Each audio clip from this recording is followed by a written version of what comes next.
The night in Konoha was a tapestry of calmness, the kind that blankets a village after a long day. The moon hung high, casting a silvery glow over the quiet streets, where the gentle rustling of leaves could be heard in the cool breeze. In a modest apartment, nestled among the others, a young boy lay peacefully asleep. 6-year-old Naruto Uzumaki, with his wild, spiky blonde hair and cherubic features, was adorned in snug pajamas, a whimsical nightcap perched atop his head. Unbeknownst to him, the tranquility of the night was about to shatter violently. Without warning, a foreign object hurtled through the roof with a deafening crash, splintering the wooden beams and sending debris cascading down. The sound echoed through the building, a harbinger of chaos that left no room for sleep. The force of the impact obliterated the floor beneath Naruto's bed, causing him to tumble through the remnants of his once cozy sanctuary. He landed with a soft thud on the first floor, the unwelcoming ground jarring him awake. Groggily, he blinked at the devastation around him, his mind struggling to process the surreal destruction that surrounded him. The room where he had slept was now a chaotic blend of shattered wood and strewn belongings, a shadow of the comfort it once offered. Confusion clouded his thoughts as he tried to make sense of the calamity. Before he could gather himself, a sinister black slime oozed from the crater left by the impact, slithering across the debris towards him with a predatory grace. This was no mere creature. It was a symbiote, a being whose purpose had been twisted by fate. Once a parasite that fed on hosts only to discard them, it had recently made a momentous choice. No longer content with its predatory existence, it yearned to aid its next host instead of consuming them. This act of defiance had resulted in its imprisonment and banishment to a desolate world. But a stroke of divine intervention had altered its fate. As the symbiote advanced, it was filled with an overwhelming sense of urgency. It had been an eternity since it had bonded with a host, and without one, it faced certain death. The child just a few feet away, with his wide eyes and golden hair, was the only living creature in proximity, and the symbiote knew it had to act quickly. Rather than scaring him away with a frenzied approach, it chose stealth, crawling silently towards Naruto to attach itself to him. The moment the symbiote made contact, an exhilarating rush coursed through it. It felt a surge of warmth and strength as it began to sense the vibrant emotions emanating from the child. However, this fleeting joy was interrupted as the symbiote became aware of several life forms converging on their location. Instinctively, it enveloped Naruto's pajama pants, camouflaging itself to remain unseen. Oblivious to his new passenger, Naruto struggled to find his bearings amid the wreckage. The muffled sounds of footsteps and voices reached his ears, signaling the arrival of help. Several Enbu operatives, cloaked in stealth and precision, burst into the scene, accompanied by the Hokage, an old man draped in a flowing white robe. "Naruto, are you hurt anywhere? Do you remember anything?" the Hokage asked, concern etched deeply into his lined face. Naruto's face broke into a grin, the innocence of youth shining through despite the chaos. "Yeah, I'm okay. Old man. What happened?" The Hokage let out a sigh of relief, the tension lifting from his shoulders as he observed the boy's unharmed state. "I'm not sure. It seems something came crashing through your roof." Naruto glanced at the remnants of his apartment, realization dawning on him. "Looks like I'm gonna need a new place to live." The Hokage chuckled softly, a comforting sound amidst the destruction. "Well, that can be easily fixed. In the meantime, you can stay with me until I find you another apartment." The prospect of living in the Hokage's home filled Naruto with excitement. His spirits lifted as he jumped for joy. Unbeknownst to both of them, the symbiote was beginning a profound and intricate process of bonding with Naruto, intertwining their fates in ways yet to be understood. 6 years later, laughter rang out in the streets of Konoha as Naruto dashed through the bustling village, his energy infectious. The sun illuminated his trademark spiky blonde hair, casting playful shadows on the ground as he nimbly bounced off the walls. He was in the midst of a thrilling game of cat and mouse, pursued by several Konoha ninjas, their shouts of exasperation echoing in his wake. What had sparked this chaotic chase? A mischievous prank involving buckets of paint and the revered statues of the cage. The thrill of rebellion surged through him, And he couldn't help but laugh as he recalled the daring bet that had led him to this moment. "You'll never catch us alive," he howled, vaulting across the side of a yellow building with effortless grace. His whimsical pronoun choice, referring to himself as we and as, had become a curious quirk that no one in the village questioned anymore. It was a habit formed over time, a reflection of the unusual bond he shared with the symbiote that thrived within him. Initially a source of concern for the Hokage, it had grown to be an eccentricity that he embraced wholeheartedly. The symbiote had revealed itself gradually, introducing hints of its presence without startling him.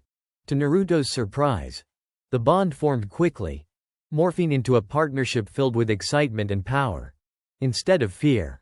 He welcomed the symbiotic relationship, relishing the abilities that came with it. His enhanced strength, agility, and uncanny chakra control allowed him to navigate the world with an acrobat's finesse. He could flip through the air as if gravity were merely a suggestion, and tripping was an impossibility. The symbiote had granted him gifts that turned him into a force to be reckoned with. Today, his attire reflected this newfound power. A sleek black ensemble hugged his frame, comprised of midnight black boots that propelled him forward, leather pants shimmering with a dark blue sheen, and a tight-fitting turtleneck that showcased his athletic build. A jacket, left unzipped, flowed behind him like a shadow. His hands were clad in black gloves, while a mask obscured his mouth, featuring a set of razor-sharp teeth painted menacingly across it. The pièce de résistance was the large white spider emblem emblazoned across his chest, its legs curling around his torso and stretching onto his back, in homage to the fascination he had developed for arachnids, inspired by a conversation with Shino Aburame. Flashback. 1 year ago Naruto had been late for class yet again, and instead of facing the music, he opted for stealth. Climbing up the school wall on all fours, he channeled his chakra, moving silently towards a window. Peering inside, he noticed Iruka engrossed in writing on the board, while Mizuki, his other sensei, attended to the class. With a swift motion, he opened the window and crawled across the ceiling, aiming for an empty seat next to Shino. The Aburame boy nearly leapt out of his skin when Naruto plopped down beside him. "I swear, Naruto, you remind me far too much of one of my insect's most hated enemies," Shino said, his stoic demeanor momentarily cracking. "Really? What's that?" Naruto asked, genuinely intrigued. "Arachnids," Shino replied simply, pointing to a large spider web in the corner of the room. Naruto's curiosity piqued. "Why do we remind you of spiders?" Shino's expression was deadpan. "You crawl along walls with all your limbs, and by the time anyone notices you, it's too late." A devious grin crept across Naruto's face, igniting an idea. "Maybe you're right. Hey, as the bug enthusiast, why don't you tell us more about spiders?" Before Shino could respond, Iruka's chalkboard eraser thwacked against Naruto's head, prompting an animated exchange about his lateness. End flashback now. Back in the present, Naruto decided to up the ante. With a powerful leap, he ricocheted off a nearby wall, a thread of his symbiote extending from his glove to latch onto another wall. He swung around the building, the thrill of the chase igniting his spirit. The two Chunin pursuing him rounded the corner, only to find the space he had occupied empty. Just as they turned, Naruto shimmered into view, grinning victoriously. He. Works every time," he declared proudly, making his way toward class. Inside the classroom, a lively buzz filled the air as students speculated about the absence of their senseis. Naruto seized the moment, opening a window and landing directly in front of Kiba, who had been eagerly chatting with his dog, Akamaru. "We win our little bet, Kiba," Naruto announced, a triumphant gleam in his eye. Kiba merely jumped slightly, annoyance evident on his face. "Ha! As if you actually outran them. You probably just got back from the Hokage's office." Naruto shot Kiba a mock-threatening glare. But the camaraderie between them was palpable. The ongoing rivalry had its roots in countless contests for dominance. But at the core, they were two friends who supported one another through thick and thin. "That was just a warm-up," Naruto shot back, playfully shoving Kiba. The banter continued until Iruka and Mizuki entered, silencing the students. The atmosphere shifted as they prepared to deliver the day's lesson. Though Naruto could feel the lingering energy in the room, today's lesson, Iruka began, is about teamwork and cooperation. Every ninja must learn how to work together, especially when facing threats. He cast a sideways glance at Naruto, who feigned innocence. As you know, we have the Chunin exams approaching soon, and it's vital to hone your skills and bond with your teammates. The mention of the Chunin exams sent a ripple of excitement through the classroom. Konoha's best young ninjas would gather to compete, and the prospect of showing off their skills filled them with anticipation. Let's pair up and practice some exercises, Mizuki suggested, igniting a flurry of enthusiasm among the students. The chatter erupted once more as they began to form teams, pairing up and planning their strategies. As Naruto glanced around, his gaze met Shino's, who offered a small nod of acknowledgement. Together, they moved toward a practice area, both eager to test their teamwork against the challenges that lay ahead. Ready? Shino asked, the faintest hint of a smile on his lips. Naruto grinned back. Born ready. Let's show them what we can do. The two quickly fell into a rhythm, Naruto's movements enhanced by the symbiote's influence. He was fast, agile, and filled with an infectious energy that fueled their practice. Each technique they executed was a blend of precision and spontaneity, reflecting the balance they had forged. As the sun dipped below the horizon, casting the world in hues of orange and pink, Naruto and Shino found themselves surrounded by their classmates, celebrating their progress. The spirit of camaraderie swelled in the air, intertwining their fates as they prepared for the challenges ahead. 10 minutes had passed since Iruka had finished explaining the team assignments, and the classroom buzzed with murmurs and shifting emotions. Naruto, unable to shake his curiosity, decided to approach Iruka to inquire about Mizuki. It was evident that Iruka was reluctant to divulge anything to the class, but Naruto's inquisitive nature got the better of him. As he stood up and walked toward the front, he caught a fleeting glimpse of Hinata, her face etched with disappointment. Maybe she's unhappy with her teammates, he thought, a pang of sympathy hitting him. Or perhaps she wanted to be paired with someone else. As he reached Iruka, the teacher's gaze shifted, acknowledging Naruto's approach. Now, Naruto, I know you're not exactly thrilled about your team. Iruka began, his voice a mix of concern and understanding. No, sensei. We are rather happy about our team. Naruto chirped, infusing his words with an exaggerated cheerfulness, almost mocking the sentiment. The facade made Iruka's brow twitch in response, a part of him feeling sorry for Sasuke, who now had Naruto under the watchful eye of a Jonin. Naruto's expression shifted, seriousness settling in. We're just curious about Mizuki. What happened? His eyes narrowed slightly, sensing the underlying tension in Iruka's demeanor. Iruka hesitated, his lips pressing together in contemplation. Look, Naruto. I really don't want to talk about this right now. But I guess I can tell you. Just not here. Come by tomorrow after you and your team get acquainted. Naruto narrowed his eyes at the cryptic way Iruka had said, acquainted, as if there was something more concealed behind his words. I can smell a hidden meaning, he thought, satisfied with Iruka's promise but still feeling a niggle of concern.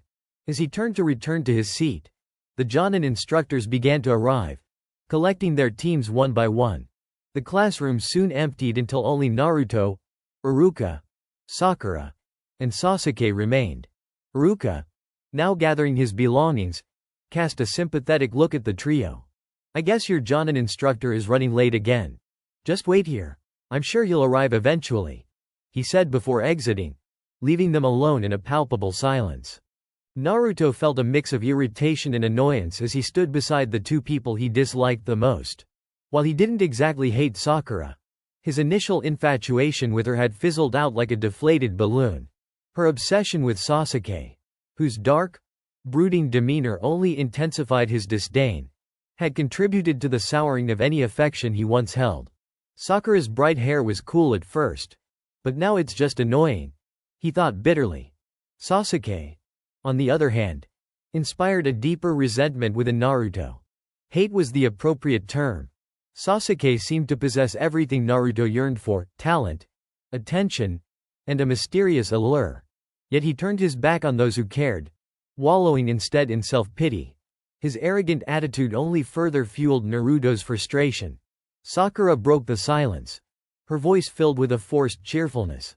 "Sasuke, how about after we meet our new sensei, you and I go out to dinner?" She was hopeful, eager to win over the aloof Uchiha. Naruto rolled his eyes, predicting the inevitable rejection. He mouthed Sasuke's reply, "No," as if rehearsing the line. "Oh come on, Sasuke. It'll be fun," she persisted, undeterred by his blatant dismissal. Sasuke remained silent, his indifference hanging thick in the air. The minutes dragged on like hours as Naruto watched their interaction with growing irritation. Finally, his patience frayed. He stood abruptly, the urge to storm out surging through him. He briefly considered kicking the door down but paused, envisioning the consequences: a hefty fine for property damage, an earful from Iruka, and ultimately, it wouldn't solve anything. Instead, he pushed the door open with enough force to crack it but not break it, leaving the room behind him. Sakura and Sasuke stared at the door for a moment, both thinking the same thing. Freak. Loser. Meanwhile, in the Hokage's office, Hiruzen Sarutobi was drowning in a sea of paperwork, boredom creeping into his bones. His mind wandered, drifting with the monotony of the task at hand when, tap, tap, tap, tap, the rhythmic sound caught his attention, pulling him from the abyss of tedium. The unmistakable noise of Naruto's finger drumming on the window brought a smile to his face. "Come on in, Naruto," he signaled, amusement dancing in his eyes. With a nimble leap, Naruto clung to the window frame, lifting it just enough to slip through. His chakra control was impeccable, and he relished in the fact that he left no trace behind. No fingerprints. No noise. "Hey, old man. Just bored." Naruto chuckled, his vibrant energy filling the room. Hiruzen chuckled back, shaking his head. "I can see that. How do you like your team so far?" Naruto scoffed, throwing his hands up dramatically. "Ha! How many laws have we been accused of breaking concerning the Uchiha?" The Hokage couldn't help but shake his head, reaching for a hefty stack of papers piled high on his desk. 5 charges of attempted murder, 10 charges of assault, and 9 charges of battery. 3 of those counts are both assault and battery at the same time. Naruto grinned, a mischievous glint in his eyes. "Yeah, we figured as much. It's odd, though. Sasuke didn't even press charges against us." "You're lucky he didn't," Hiruzen said, a serious tone creeping into his voice. "If he had, you would be in serious trouble, Naruto." Naruto waved his hand dismissively. Luck had nothing to do with it. If Sasuke did press charges, he'd have to admit we were strong enough to commit such crimes. From the corner of the room, one of the hidden Anbu members stifled a snicker, momentarily breaking their invisibility. Hiruzen shot a disapproving glance at the Anbu, silencing him with a raised eyebrow. While he appreciated Naruto's wit, he knew the boy needed to rein it in, especially now that he was a ninja. "Now that you're officially a ninja, you can't just run around causing chaos," Hiruzen said, picking up one of the numerous papers. "If I were shown one of these," he paused for effect, "then I'd have no choice but to administer the appropriate punishment." Naruto huffed in response, crossing his arms defiantly. "Fine, we guess. But would we be able to beat him within an inch of his life during training spars? No. And besides, it's not even determined if Team 7 is official yet," Hiruzen replied, his patience waning slightly. "What do you mean our team may not be official yet?" Naruto exclaimed, incredulous. Hiruzen blinked at him, caught off guard. "Didn't Kakashi tell you?" "Who?" The Hokage pinched the bridge of his nose, a sigh escaping his lips. "Your Jonin instructor never showed up, did he?" Naruto shook his head, his expression shifting from confusion to frustration. Hiruzen let out another deep sigh, muttering under his breath about Kakashi's tardiness. "I told him about you. And he still decided to arrive late." After his brief rant, Hiruzen refocused on Naruto. "I need you to find one of your teammates and ask what Kakashi has told them about the test." "All right. We guess," Naruto replied. rolling his eyes before exiting through the very window he had entered. Guess we'll go find Sakura. At least she won't piss us off too badly, he thought, dismissing the irritation bubbling in his chest. Once outside, Naruto quickly made his way toward the training ground, determined to find Sakura. He entered his bathroom, preparing to unwind with a hot bath. He turned the knob, watching as the water flowed into the tub, creating a perfect mixture of warmth against his skin. While waiting for the tub to fill, his thoughts drifted back to the previous day. Great. Just great. All those years in the academy. And we still haven't officially become ninjas. And what was that about 66%? Something about that just doesn't sit right with us. Once the tub was filled to his satisfaction, he commanded the symbiote to withdraw, leaving him exposed except for his forehead protector, which he tossed onto the counter before settling into the soothing water. No point in worrying about tomorrow. We'll take things one step at a time, Naruto resolved, scrubbing himself down with a soapy rag. The next day as promised, Naruto arrived at Training Ground 7 around 8. The morning sun peeked through the trees, illuminating the area. Near 3 weathered training posts, he spotted Sakura and Sasuke, both looking miserable, their faces pale from a mixture of hunger and lack of sleep. Naruto shook his head, unable to suppress a chuckle at their predicament. I tried to warn them about skipping breakfast. They thought they were invincible or something, he mused as he leapt onto a nearby branch, surveying the scene below.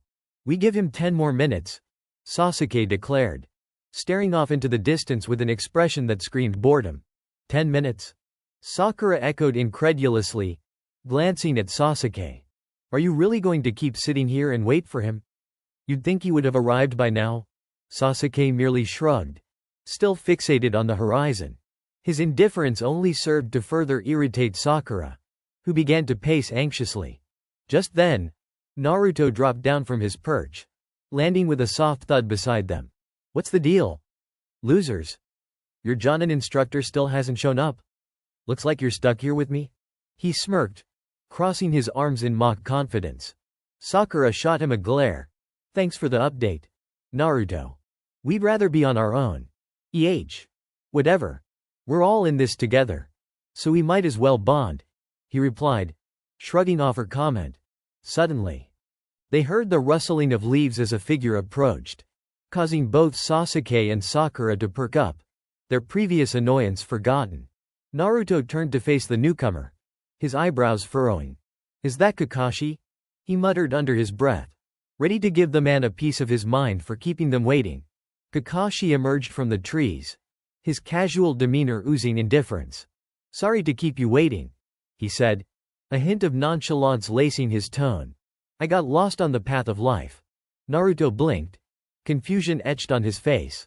Lost? How do you get lost in the middle of the village? Kakashi shrugged, a lazy smile creeping across his face. You'd be surprised, Naruto. It happens to the best of us. Sasuke's frustration boiled over. Whatever. Let's just get this over with, he snapped, his impatience palpable. Kakashi merely chuckled, oblivious to their irritation. All right, let's start with introductions. Shall we?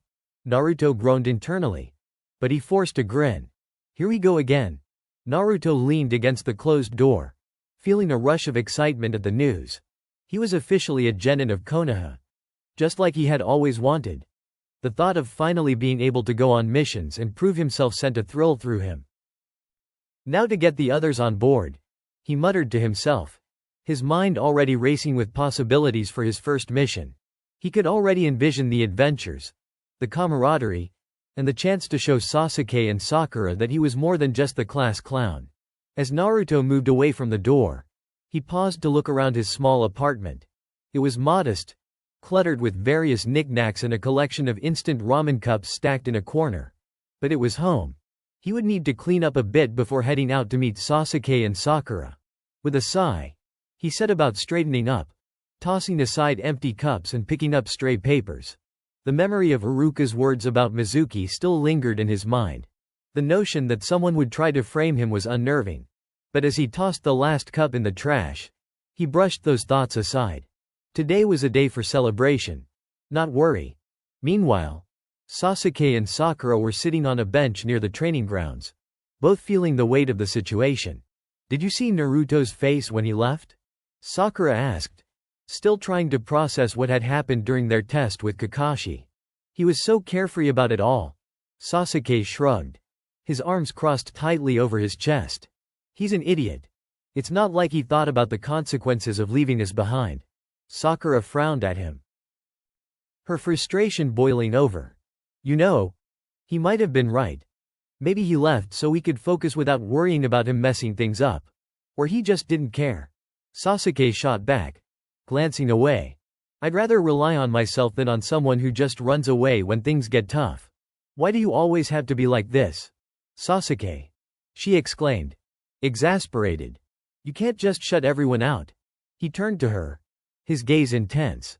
"I'm not shutting anyone out. I just don't see the point in relying on someone who clearly can't keep up.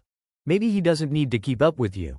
Maybe you should just be a little more open to him," she argued, feeling a sense of urgency to defend Naruto. Before Sasuke could respond, Naruto bounded up to them, a wide grin plastered across his face. "Hey, guys. You'll never believe what just happened." Sakura rolled her eyes. "What now, Naruto?" "I'm a genin. We all are," he declared, bouncing on his heels, the excitement radiating from him. "Wait, what?" Sakura blinked, her surprise evident. "You're serious?" "Yup. The Hokage just sent an Anbu to tell me we officially passed. Even though Kakashi's an idiot for thinking we wouldn't." Sasuke's expression softened just slightly, though he quickly masked it.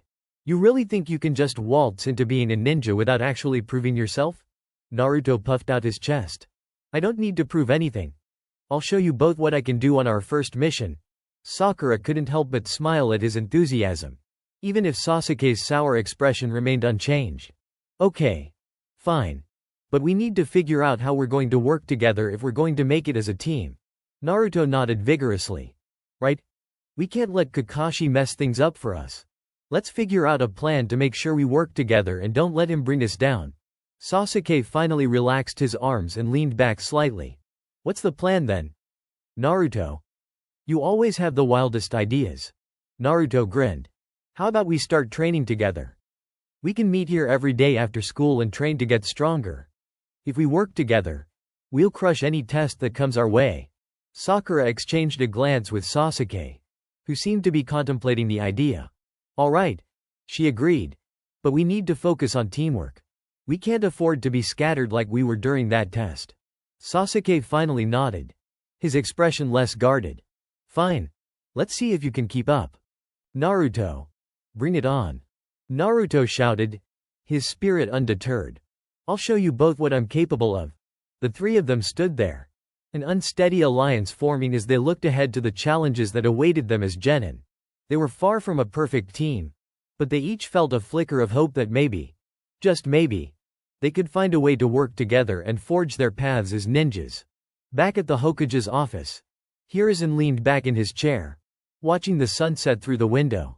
He felt a sense of pride mixed with worry as he reflected on the fate of Team 7. Naruto's potential was undeniable, and he hoped that, in time, the bonds between the three of them would strengthen.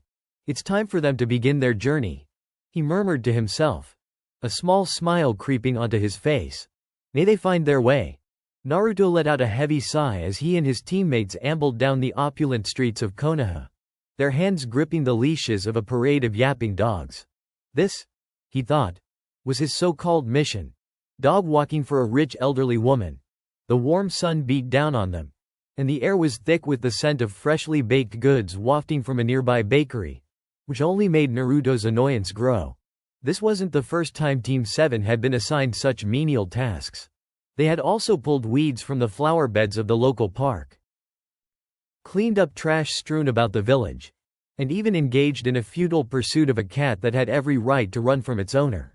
It was astonishing to Naruto that these trivial activities could be classified as missions requiring the efforts of skilled ninjas.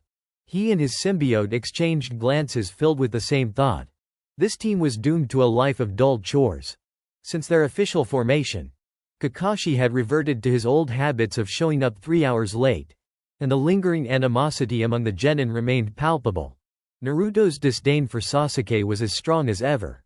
Sasuke was ensconced in his delusion that he was superior, believing that Naruto would only weigh him down. Meanwhile, Sakura's futile attempts to gain Sasuke's affection continued unabated. Kakashi had subjected them to numerous team-building exercises, but none had dissolved the tension between them. Instead, they merely provided each member with a clearer understanding of how the others fought. Naruto would concede that learning a bit about Sakura's fighting habits was beneficial. However, he already had a thorough grasp of Sasuke's style. Sasuke was the type of fighter who orchestrated battles like a conductor directing an orchestra. If he advanced, he expected his opponent to retreat. If he took a step back, they were meant to move forward. He would lower his guard on one side, anticipating that his opponent would strike there, only to swiftly deflect the attack and counter. Not that it helped him against us, Naruto mused with a chuckle, drawing curious glances from his teammates. Back in the academy, Naruto had shattered Sasuke's pride with sheer brute force and lightning speed. During their sparring matches, Sasuke had attempted a feint, only to be met with one of his own. When Sasuke's real strike missed, Naruto had capitalized on the opening, following up with a devastating lariat. Sasuke had barely managed to guard himself, but the combined speed and strength of Naruto's attack had sent him crashing to the ground, landing heavily on his abdomen. Although he had gritted his teeth and continued fighting, Sasuke had learned a vital lesson. Against Naruto, mere blocking was futile. Suddenly, one of Naruto's dogs lunged forward, eyes gleaming with the thrill of the chase as it darted after a cat. The canine was a blur of fur and energy until a sudden yank on the leash brought it to an abrupt halt. Aarrrkkk. The dog let out a distressed yelp, its body straining against the leash. Was that really necessary? Kakashi asked, his tone laced with irritation as he shot Naruto a disapproving look. It's just a dog, Kakashi. You got to show it who's boss. If you let it run wild, then, Naruto began. But his words trailed off as he noticed Sakura struggling to keep her own dogs from scattering in all directions. Kakashi followed Naruto's line of sight, raising an eyebrow at Sakura's plight as her dogs tugged eagerly at their leashes, eager to explore. Still, your dog's yelp was rather loud. I prefer not to alert the owner, Kakashi replied, his voice monotonous but edged with annoyance. Meanwhile, one of Sasuke's dogs attempted to escape from the pack. Sasuke, frustrated, tried to mimic Naruto's earlier action but lacked the strength to rein it back. Instead, the dog stood on its hind legs, its weight leaning forward as it struggled against the collar that dug painfully into its throat. Naruto couldn't help but notice the flash of anger in Sasuke's eyes, and he let out a laugh, unabashedly enjoying the sight. Students, please refrain from manhandling the client's dogs, Kakashi instructed in a bored but authoritative manner. Sasuke merely grunted in response, while Naruto took the opportunity to slow his pace, allowing himself to fall back alongside Sakura. With one hand, he grasped her leashes and, with the other, transferred his obedient dogs to her. Thanks, Naruto, Sakura said appreciatively, her gratitude evident as Naruto worked to regain control over the energetic dogs. The sound of yelps and growls echoed behind them, much to Kakashi's growing dismay. Over the past few weeks, Sakura had come to realize that Naruto wasn't as insufferable as she once thought. He often lent her a hand when she needed it and rarely acted like a jerk unless she inadvertently irritated him. Despite this newfound understanding, she still found Naruto intimidating at times and disapproved of his jabs at Sasuke. Though she could see Naruto in a new light, she still regarded Sasuke as a diamond, shining brightly against the backdrop of the other boys their age. Numerous times, she had attempted to defend Sasuke, suggesting that Naruto was simply envious or trying to play it cool. But as Naruto laughed off her attempts, Sakura began to reduce her defenses, realizing that perhaps her view of Naruto wasn't entirely fair.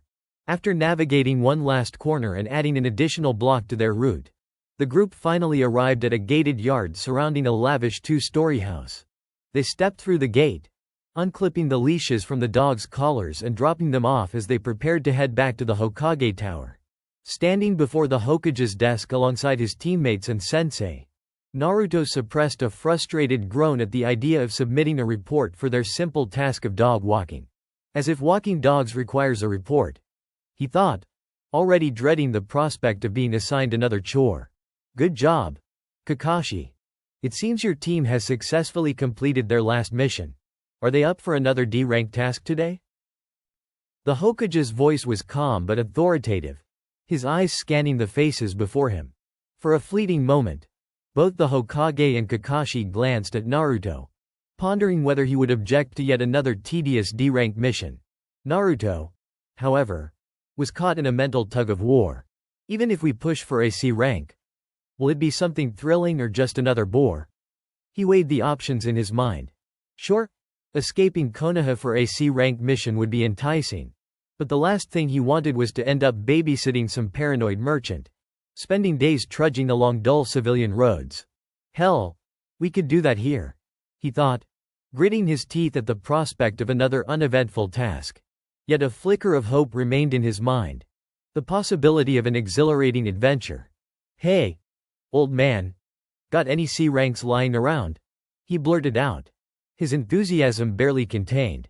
The old Hokage smiled in response, while a few others in the room shot glares at Naruto for his lack of decorum. I'm afraid not, Naruto. Your team isn't ready for a C rank mission, the Hokage replied, his tone unyielding yet kind. Naruto felt a wild grin spread across his face, catching the implication that the Hokage believed it was the whole team that wasn't ready rather than just him. We know.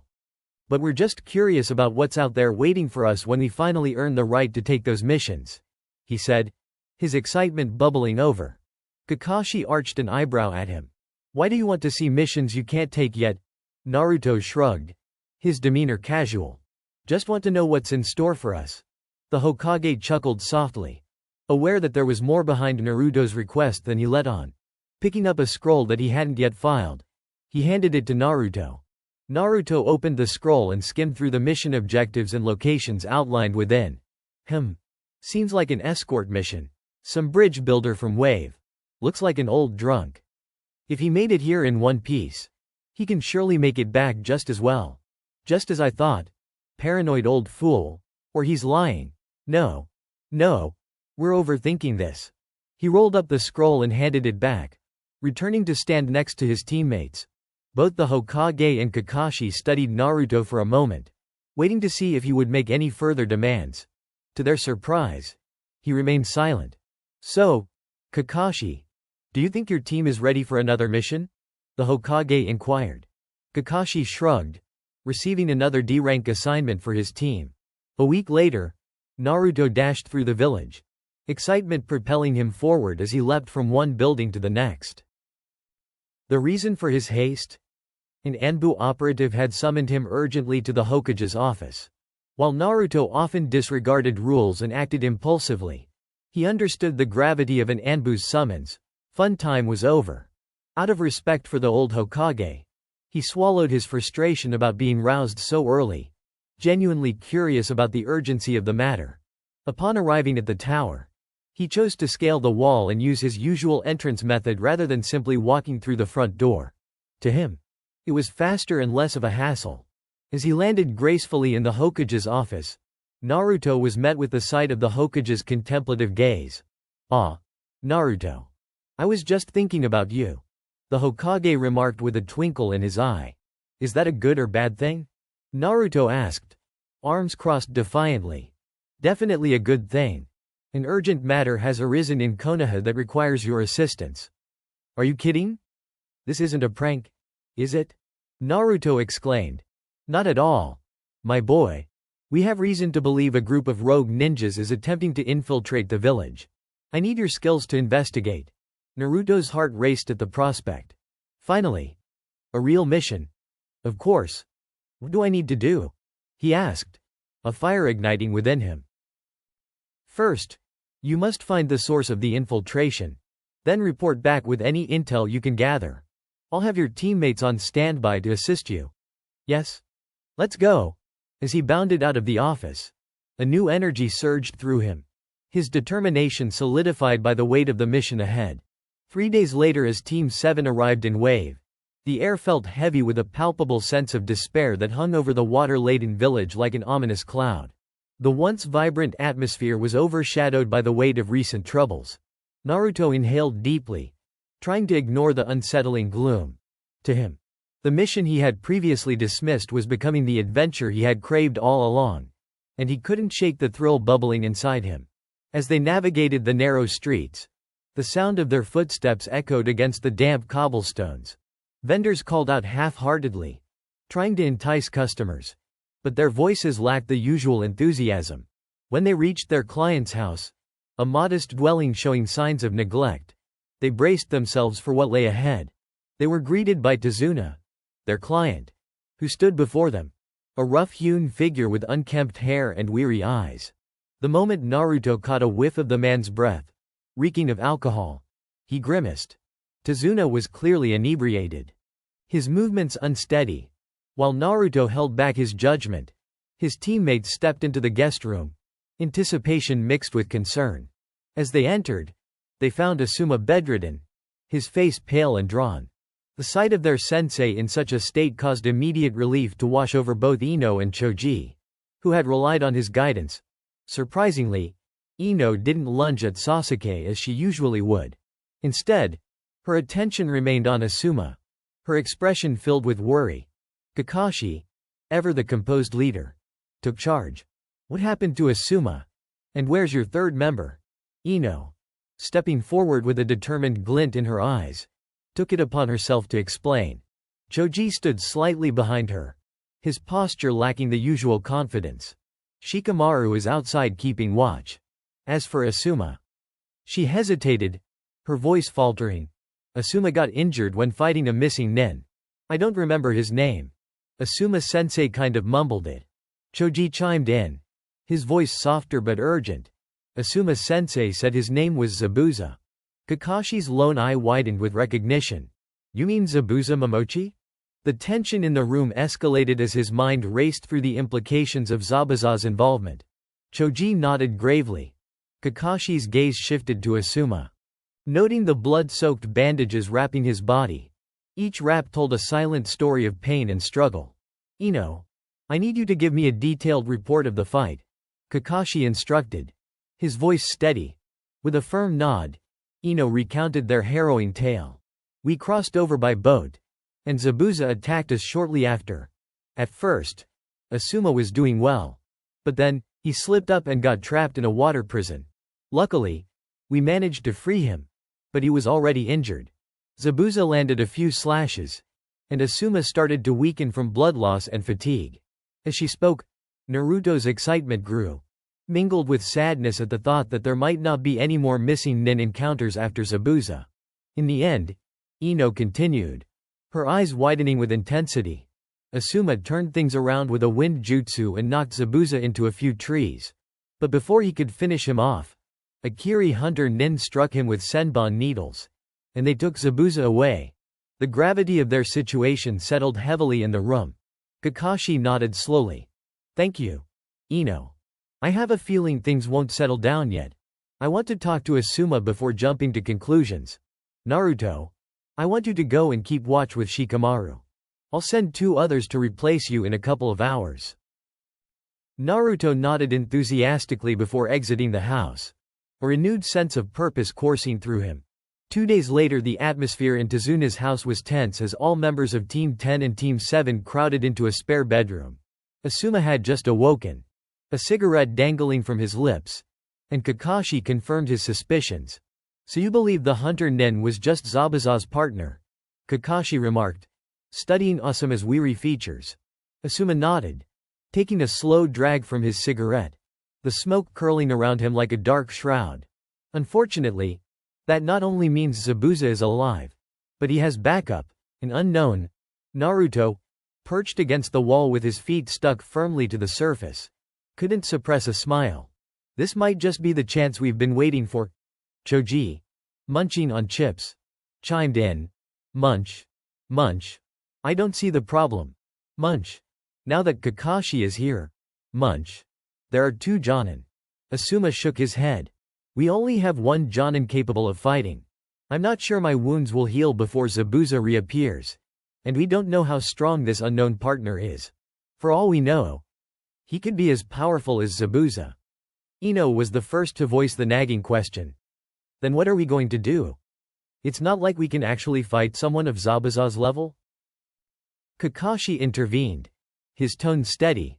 First, we're going to start you off with some training. You might not be able to take on a Jonin, at least not alone. But with some training, and if the 6 of you work together, you should be able to at least fend one off. A mixture of emotions rippled through the genins. Naruto and Sasuke buzzed with excitement. Sasuke eager to prove himself, and Naruto looking forward to the challenge. Shikamaru, however, maintained his usual air of indifference. Kakashi's gaze settled on Naruto, still clinging to the wall with an unyielding grin. Well, Naruto, since you're such a master of what I want the others to train on, why don't you explain how it's done? Naruto blinked in confusion, tilting his head. What do you want us to explain? Cyclops? How do you expect us to explain something when you don't tell us what you want us to explain? With an exasperated sigh, Kakashi gestured for them to follow him outside. They stepped into the cool, shadowy forest, the scent of pine and earth mingling in the air. Okay, Naruto. What I want you to explain is how to do the tree walking exercise. Once again, Naruto looked puzzled. The what? Kakashi resisted the urge to facepalm. The way you cling to surfaces. It's typically known as chakra clinging, or, thanks to the fact that most start off by climbing trees, the tree climbing exercise. Ooh! Naruto exclaimed, his laughter bubbling internally as he finally grasped what Kakashi was asking. Walking towards a nearby tree, Naruto effortlessly scaled the trunk at a leisurely pace. To cling to surfaces, you need to focus a specific amount of chakra to your feet to ensure you stick. Too much, and you repel yourself from the surface. Too little, and you won't stick. At least not for long. Kakashi nodded, impressed. Very good.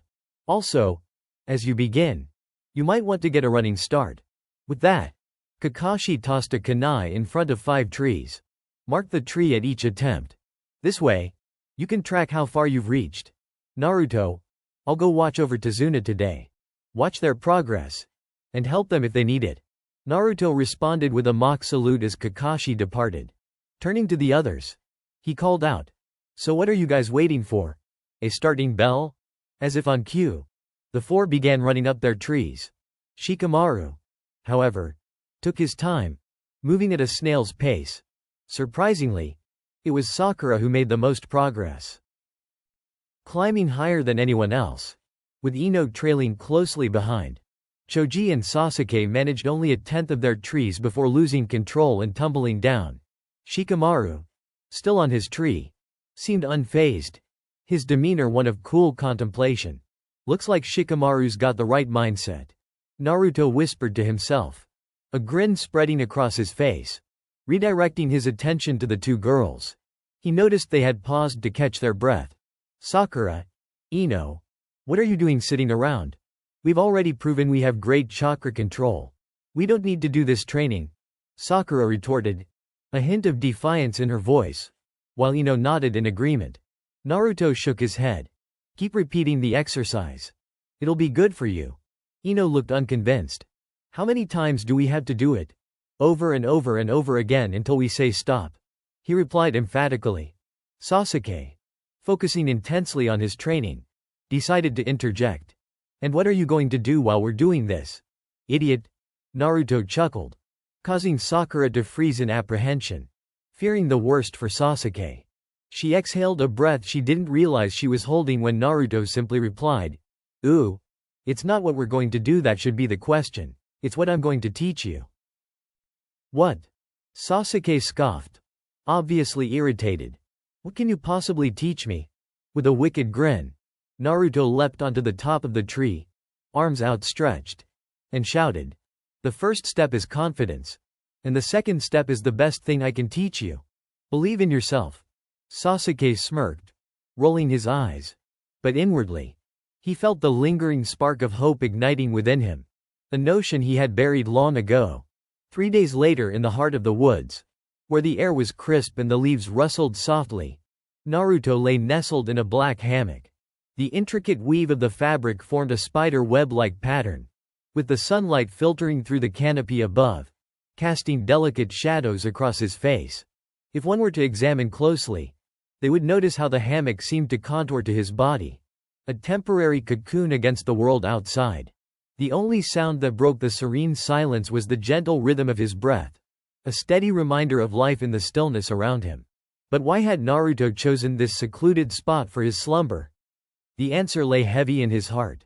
Just a few days prior, during a tense dinner at Tazuna's home, Tsunami's son had voiced a harsh criticism of the ninjas present. With a scornful pout, he dismissed their skills, claiming they were doomed to fail against Gato and his men. Ignorant of the harsh realities of true suffering, the boys' disdain only deepened when Sasuke had boasted about their superiority, naively asserting that Gato's henchmen had never faced off against a real ninja before. Naruto's anger had flared at the boy's pessimism, a fire igniting within him that was all too familiar. In that moment, he could almost see the boy's words cutting into the spirits of his teammates, dulling their resolve. Storming out of the house, he had fled into the woods, desperate to vent his rage and solitude. His fists had struck against the sturdy trunks of trees, the bark giving way under his frustration, while he wrestled with the notion that physical violence would not bring about the solace he sought. Even in his fury, he understood that to harm an innocent child would only perpetuate the cycle of pain he so despised. Now, with the dawn breaking around him, Naruto awoke from his restless slumber, stretching his arms high above his head. He rubbed the sleep from his eyes, blinking against the bright morning light. As he stood, the hammock began to dissolve, melding seamlessly into his clothes, reverting to its original form. Guess I should head back to Tazuna's house and find out what we're doing today, he mused, a sense of determination building within him as he turned to retrace his steps through the woods. As he walked, an unsettling sensation pricked at the back of his mind. Something was off. At first, he dismissed it as his overactive imagination, but soon he noticed strange slash marks on the trees around him, their jagged edges telling a story of violence. Curiosity piqued. He studied the ground beneath his feet, spotting two sets of tracks leading in the same direction he intended to go. A sense of dread washed over him, particularly as the metallic scent of blood reached his nostrils, sharp and unmistakable. With adrenaline surging, Naruto broke into a run, his instincts kicking in as he sprinted forward, leaping over obstacles in his path. He came upon a gruesome scene. The carcass of a boar lay sprawled on the forest floor, its body marred with open wounds. The sight sent a jolt through Naruto as he knelt beside it, feeling the still warm flesh and knowing the animal had not died long ago. This was no ordinary hunt. Something sinister was at play. He stood, resolve hardening, and decided to follow the trail of blood, determined to prevent any further suffering if he could. Meanwhile, inside Tazuna's home, Asuma Sarutobi stirred from his slumber, the sudden cacophony of ruckus below jarring him from his restless dreams. A sharp pain shot through him, a painful reminder of his injuries, but he forced himself to rise, driven by the instinct to protect those in peril. The urgent sounds of chaos echoed through the hallways, growing louder as he approached the staircase. His heart raced when he heard Tsunami's desperate pleas, the unmistakable tremor of fear in her voice. The weight of dread settled over him, propelling him forward despite the pain. Each step felt like an eternity as he quickened his pace, the urgency of the situation overshadowing his injuries. Just as he reached the bottom of the stairs, he stumbled, his foot catching on an unseen obstacle, the clatter of his fall alerting the two intruders. This is not how it ends, Asuma thought grimly, hastily drawing one of his trench knives, preparing himself for an inevitable confrontation. But fate had other plans. The intruders suddenly turned their attention to a new sound, the sharp crack of a fight erupting outside. Asuma listened, tension coiling within him as he heard the unmistakable sound of combat. It was brief yet brutal, a series of impactful hits, the sound of bodies meeting the ground, followed by an eerie silence that hung in the air like a thick fog. Cautiously, he made his way to the living room, where the sight that greeted him was shocking. Two lifeless bodies lay crumpled near the center of the room, and Tsunami, clutching her son, trembled in the corner. What happened? Asuma asked, his voice low and steady despite the chaos surrounding him. Tsunami whispered comforting words to her son before turning to face Asuma. Those men were hired thugs of Gato. And Naruto. He killed them. A surge of gratitude filled Asuma as he moved to inspect the bodies. As he knelt beside them, he noted the marks of violence etched into their forms. One had a broken neck, while the other bore signs of internal bleeding. A bruise marred the man's temple, and the imprint of a boot sunk deep into his chest told Asuma all he needed to know. Naruto was becoming more ruthless, but it was effective. Outside, Tezuna's unfinished bridge was cloaked in a thick blanket of fog, the sounds of combat echoing ominously across the water. Sakura stood protectively in front of Tezuna, her heart racing as she faced the imminent threat. Behind her, her teammates battled fiercely. Zabuza, a towering figure clad in a sleeveless blue shirt and urban camo pants, wielded his massive sword with terrifying skill against Kakashi, who had revealed the mature Sharingan eye beneath his headband, a silent promise of power. While Kakashi clashed with Zabuza, Team 10 remained outside a shimmering ice dome, watching helplessly as Sasuke struggled within. He was pelted mercilessly by a barrage of senbon, a cruel reminder of their inability to penetrate the ice barrier that Zabuza's partner had conjured. Naruto arrived just in time to witness the frantic scene unfold before him. Flipping over the railing of the bridge, he landed nimbly on the wooden planks, his presence breaking through the tension in the air. The members of Team 10 flinched at his sudden appearance, but their fears subsided when they recognized him. What's going on here? Naruto demanded, urgency lacing his tone. Shikamaru sighed. Exasperated. Troublesome blonde. Sasuke's trapped inside. We've tried everything, but we can't break this ice. And the enemy is too fast for us to do anything. Naruto's gaze sharpened as he peered into the dome just in time to see Sasuke dodging the flurry of needles, each projectile striking him with precision. Anger simmered within Naruto, pushing him into action. He strode to the edge of the dome, punching one of the ice mirrors with all his might, only to feel the sting of impact reverberate through his arm as the surface barely cracked. Yeah, solid as they come, he grunted, pulling his hand back to inspect the faint fractures that quickly began to mend. If we can get Sasuke out of there, can you get him medical attention? Naruto pressed, determination burning in his eyes. Shikamaru shrugged, the weight of the situation evident in his demeanor. We can at least pull the needles out. But how are you going to? But before Shikamaru could finish, Naruto leapt into the fray. His movements fluid and precise. The sudden emergence of his presence startled both the enemy and Sasuke alike. In one swift motion, he dashed forward and effortlessly tossed Sasuke out of the dome, his teammate landing roughly on the ground outside. That was very noble of you. But now you're trapped in here, Hiku said, the voice belonging to the enemy ninja now fixated on Naruto. Naruto stared at the reflection of Hiku, whose sleek black hair was styled in a white bun, with two bangs framing his face.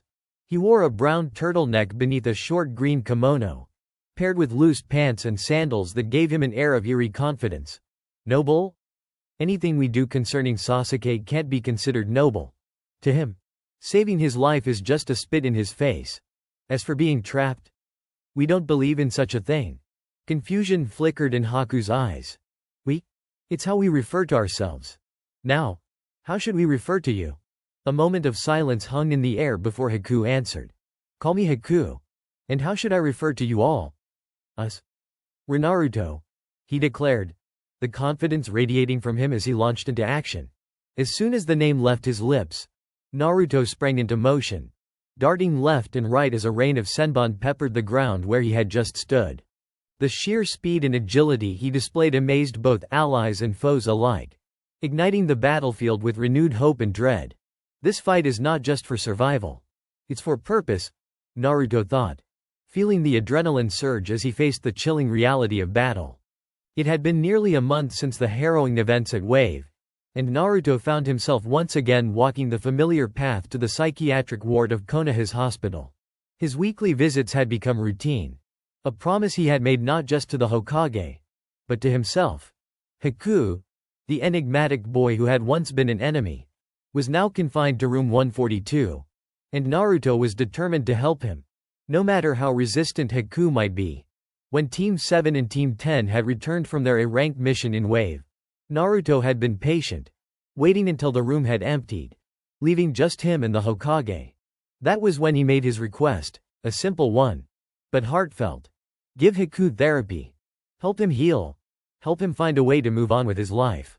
The Hokage had considered this, his wise eyes studying Naruto before agreeing.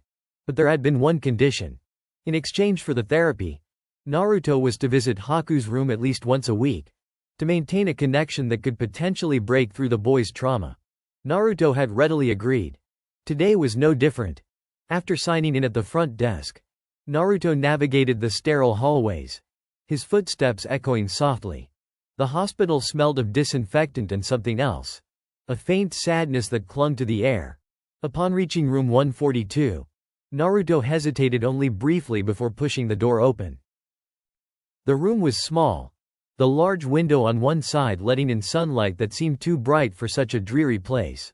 Haku was there, sitting on the bed, his gaze fixed out the window, lost in thought. "Hey, Haku," Naruto greeted, taking a seat in the wooden chair near the bed. "How they treating you?" Haku didn't turn to face him. His expression remained blank, staring through the glass as if Naruto wasn't there. This reaction, or lack thereof, had become the norm ever since Zabuza's death. Haku's emotions seemed to have frozen along with his heart, leaving only one feeling capable of breaking through the surface: hatred. Hatred for himself, for the world, and most of all, for Naruto, the one who had taken Zabuza from him. But Naruto wasn't discouraged. He'd learned by now that patience was necessary when dealing with Haku, and anger wasn't going to help anyone. "Scarecrow gave us the forms to sign up for the Chunin exams this morning," Naruto said, smiling a little, though the light in his eyes dimmed when Haku remained unmoved. Haku's only response was a brief flicker of anger in his eyes at Naruto's nickname for Kakashi. Scarecrow, a name Naruto had thought fitting ever since he discovered that Kakashi had two healthy eyes and wasn't as damaged as he appeared. It was small things like this that kept Naruto going, hoping for some reaction, any reaction, from Haku. "If all goes well, we'll be Chunin soon." Naruto's voice was casual, trying to maintain the friendly tone despite the silence weighing heavily on the room. Still no response. Haku's anger subsided, his face returning to its stoic, distant expression. Naruto sighed quietly and stood, walking over to the small clipboard attached to Haku's bed. He read through the latest notes from the doctors, frowning slightly as his eyes skimmed the words. "Patient refuses to cooperate. We believe a Yamanaka would be more effective at helping," Naruto read aloud, shaking his head in disapproval. "Haku, you really don't want a Yamanaka digging around in your head. They'll find out about your past, about your parents, and once they do, they'll want to talk about it. You know that, right?" Haku's face tensed, a slight frown appearing as Naruto's words struck a nerve. The silence stretched between them until Haku finally spoke, his voice soft but laced with bitterness. "Why did you bring me here? Why did you ask your Hokage to put me in this place, to help me?" Naruto didn't hesitate. "We were hoping to give you a new start. A new life. Zabuza is gone. Haku. What will you do without him?" Haku didn't pause to think. "What I want to do now? Die." Naruto's heart sank. He had expected the response, but hearing it never got easier. After a moment of silence, Naruto sighed, turning towards the door. He wasn't giving up, but he needed time to process. The weight of his failure to reach Haku hung on his shoulders as he exited the room. Once outside, Naruto leapt onto the nearest building, his body moving with practiced ease as he made his way across the village rooftops. The wind cooled his thoughts as he soared from one building to another, trying to clear his head after yet another difficult encounter with Haku. 2 miles later, Naruto spotted Team 10 heading toward a barbecue restaurant. Shikamaru waved at him, lazily acknowledging his presence, while Ino's face brightened at the sight of Naruto. Choji, as usual, seemed more focused on food than anything else. but even he gave Naruto a nod. "Hey, Naruto," Shikamaru drawled as Naruto descended from the rooftop using one of his symbiote tendrils. "What are you doing here?" Naruto shrugged casually. "Just got back from visiting Haku." Ino perked up at that. Any changes in his mood? Naruto's expression told her everything she needed to know. He shook his head. And the disappointment in Ino's eyes mirrored the frustration Naruto felt.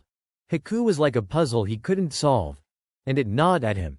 Shikamaru, sensing the heavy atmosphere, decided to change the subject.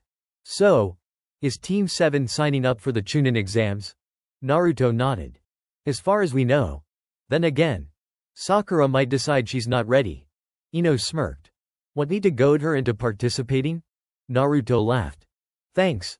But no, if Sakura isn't ready, we won't push her." Ino shrugged, her expression mischievous. "Your call. We were about to eat. Feel like joining us?" The offer was tempting.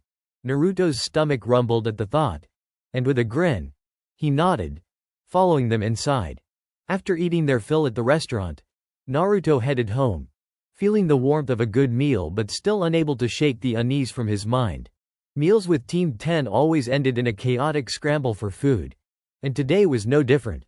Choji had nearly started a fistfight over the last piece of grilled beef, and Naruto had seriously considered slamming the larger boy's face into the grill before Ino swiftly intervened and snatched the last piece herself. The shock on both boys' faces had been priceless, and it had diffused the situation entirely. As Naruto wandered through the village, his attention was suddenly drawn to a fenced-off street where he spotted two unfamiliar shinobi, clearly Suna nin, judging by their headbands. They stood in front of his teammate, Sakura, who was with a small group of kids. One of the Suna nin, a boy in a black ninja suit with a cat-like cowl and purple war paint on his face, held one of the children by the scruff of his shirt, dangling him in the air. Naruto observed from his perch on the rooftop, studying the situation. The other Suna nin, a girl, wore a light purple outfit and sported 4 bushy ponytails. A large fan was strapped to her back, suggesting she was no ordinary kunoichi.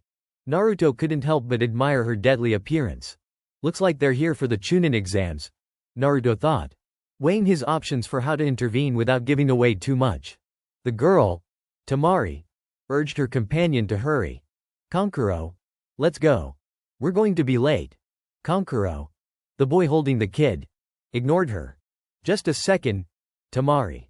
I want to teach this brat a lesson." Naruto's attention shifted to the small boy in Kankuro's grip. "Konohamaru." Naruto scolded, his voice firm as he landed hard on the ground, cracking the pavement beneath him. Kankuro stumbled back in shock. "What have we told you about abusing your status as the Hokage's grandson?" Konohamaru stammered, his bravado vanishing. "That if you caught me again, you'd throw me into the Inuzuka hound's pen. Covered in bacon." "Exactly. Now, why shouldn't we keep that promise?" Naruto's tone was stern, but there was an undercurrent of humor in his words. Before Kankuro could respond, a sudden rock smashed into his hand, causing him to drop Konohamaru. Kankuro growled, glaring at Naruto. But his attention was diverted when a black tendril shot toward the trees and covered Sasuke's mouth with sticky symbiote. Naruto didn't even look back. "Sasuke. The men are talking. Don't interrupt." Sasuke, his glare burning, struggled to remove the symbiote while Sakura tried to scold Naruto for his antics. "Naruto, why did you do that?" Sasuke was only trying to help. Ignoring her, Naruto kept his focus on Kankuro, whose anger was building. Just as Kankuro reached for the bandaged contraption on his back, Naruto sensed something. A presence, powerful and dark. "Sasuke, get out of here. Go." Sasuke, who had finally peeled the symbiote from his face, opened his mouth to protest. But then he felt it too. The overwhelming pressure of a killing intent far beyond his own. He hesitated for only a second before following Naruto's command, darting back to Sakura's side. Standing on a tree branch above them, with a faint trace of sand swirling around his feet, was a young boy, perhaps only a few years older than Naruto. His face was emotionless, cold, and in stark contrast to the dark rings around his eyes. Gaara, Tamari whispered, her voice shaky. Kankuro immediately straightened, his bravado vanishing as he took a step back. Without uttering a single word, Gaara's eyes locked onto Naruto. For the first time in a long while, Naruto felt a familiar chill run down his spine. The next day, as the sun peeked through the cracks in the wooden beams of the training hall, Sasuke floated momentarily in midair, suspended by the residual energy of his last failed attack. The sensation was surreal, weightless, almost liberating. But just as quickly as it began, gravity snapped back to reality, and he plummeted towards the ground. His heart raced as he braced for impact. But just before he hit the wooden floor, a familiar figure rushed in beneath him. Sakura's arms encircled him, breaking his fall with a grunt of effort. He landed against her with a soft thud, his expression morphing from surprise to irritation. What was that for? He huffed, brushing himself off while trying to maintain some semblance of dignity. Across the room, Naruto was stuck to the wall like a discarded sticker, eyes wide and focused on the newcomer responsible for Sasuke's misfortune. A teenage boy, a mere year older than Naruto, stood confidently in a tight-fitting green bodysuit, complemented by bright orange leg warmers. Bandages snaked up from his knuckles to his forearms, and his hair was styled in an unmistakable bowl cut that accentuated his round, earnest eyes. His thick eyebrows hovered above them, giving him an almost cartoonish appearance. Rock Lee! Naruto exclaimed, recognition dawning as he watched Lee stand triumphantly over the disheveled Uchiha. Just moments before, Sasuke had been bested in 3 swift moves, his pride taking a hit that would undoubtedly leave a mark.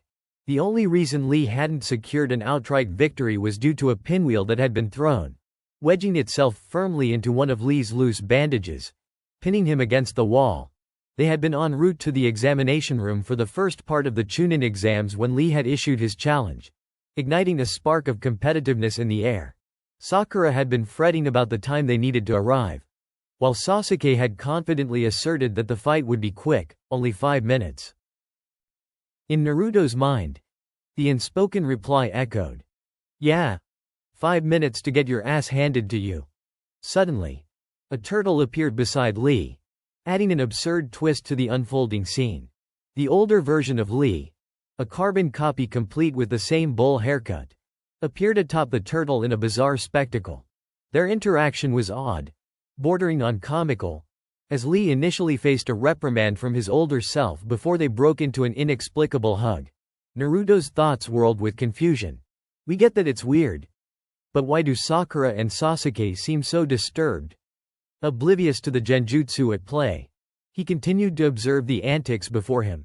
Once the chaos subsided, they arrived at the entrance of the designated room, where their sensei, Kakashi, awaited them with his trademark nonchalance. If Sakura hadn't decided to join, you wouldn't have been allowed to continue, he informed them casually, a grin playing on his lips. Naruto found this particularly amusing, imagining Sasuke's face had he been left to face the consequences alone after that embarrassing defeat. After their brief conversation with Kakashi, the trio stepped into the exam room, and the atmosphere shifted dramatically. Instantly, all eyes turned towards them, a wave of curiosity rippling through the assembled genin. Naruto brushed off the stares, focusing instead on the sight of Ino, who had leapt onto Sasuke's back with a cheerful grin, much to both his and Sakura's chagrin. How can he not like the feel of a woman pressing onto him? Naruto mused aloud, a teasing smile on his face.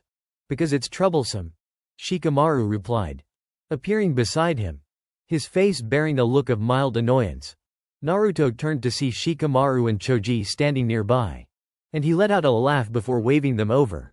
Glad to see that it wasn't too troublesome for you to come. Shikamaru shook his head, his brow furrowed in irritation. Oh, it's troublesome all right. It's just more troublesome to deal with the repercussions of not coming.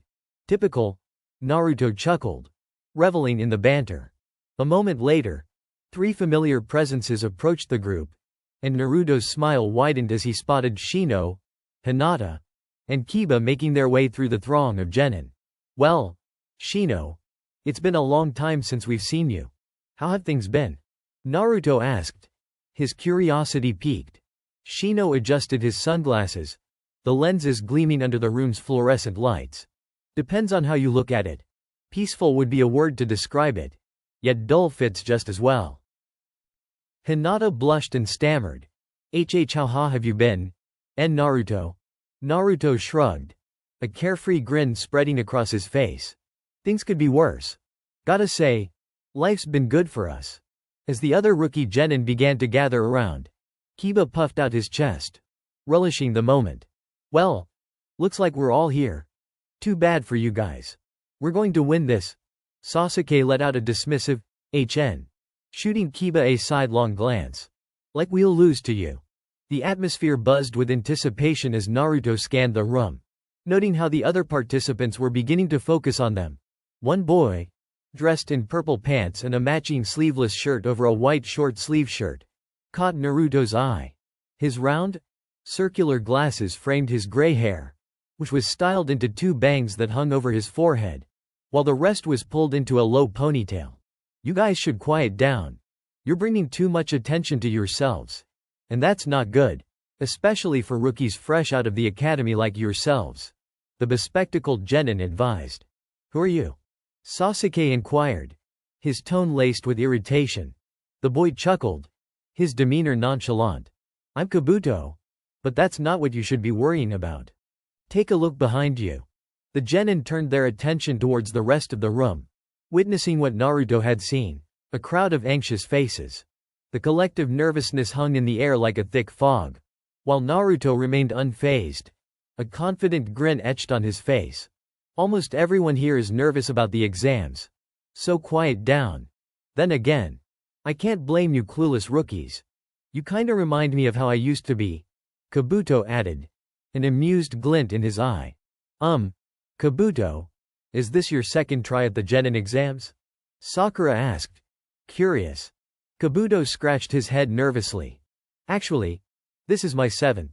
There are 2 exams every year. So this is my 4th year trying. Naruto raised an eyebrow at this revelation but decided to hold his tongue for the moment. Wow. Then you know a lot about these exams, Sakura remarked, her voice filled with intrigue. Kabuto nodded, producing a deck of cards from his pocket. That's right. Here, take a look at these. He pulled one of the cards out and placed it on the ground, rotating it with his finger as he pumped chakra into it.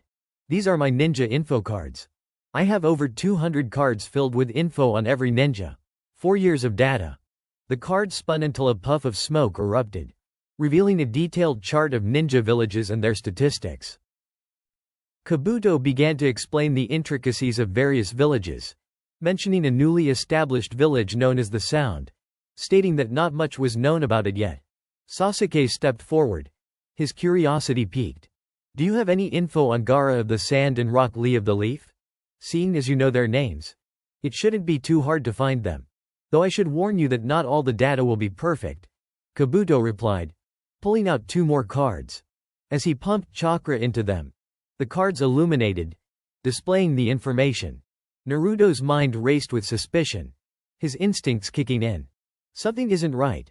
We understand why he would have information on old participants. But why does he have information on participants that have never taken the exams?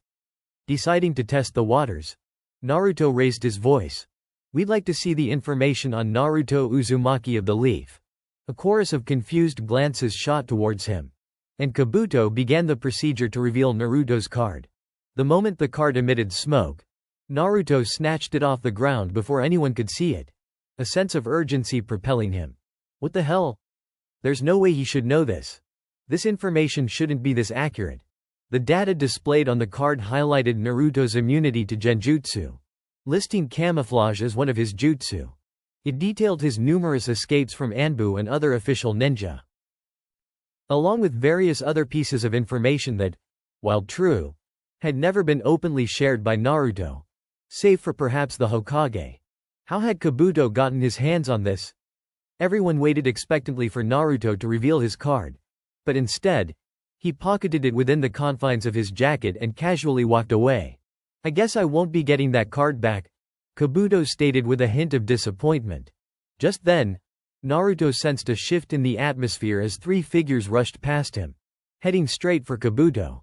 He chose to do nothing, observing as the sound ninja forced Kabuto back and began to question him about his knowledge. What a scene, Naruto mumbled to himself, a grin tugging at his lips. I've gotta admit, this is quite entertaining. Seems like you're enjoying the chaos a bit too much, Sasuke remarked, crossing his arms over his chest. Not at all. I'm just impressed by the fact that you can be beaten and still stand there looking all broody, Naruto retorted.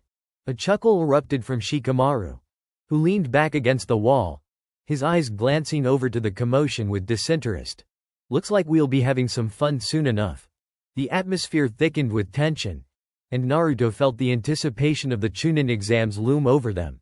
This was it, the start of their journey. And he was ready to dive headfirst into whatever awaited him. As Anko had given her ominous warning, the sun filtered through the dense canopy, casting flickering shadows over the group. She led them into a fenced area where the tension in the air was palpable. The thrill of the unknown loomed like a storm cloud, ready to burst. Anko stood before them, her expression a mixture of seriousness and playful mischief, mirroring the chaotic nature of the Forest of Death. Training Area 44. With the same authoritative tone that Ibiki had used during the previous exam, she explained the objectives of this survival exercise, outlining the need to retrieve 2 specific scrolls. The stakes were high, and the looming sense of danger electrified the atmosphere, filling the air with anticipation. Before the exam commenced, Anko handed out forms, legal documents that released Konoha from any responsibility for the potential deaths that could occur within this treacherous training ground. The words on the forms felt heavy, a reminder that they were stepping into a realm where life and death hung in the balance. As Naruto gazed at the foreboding forest, a chuckle escaped his lips. He felt an odd sense of excitement, more exhilarated than afraid. The wild sounds of the forest, the rustle of leaves, the distant calls of creatures, called to him.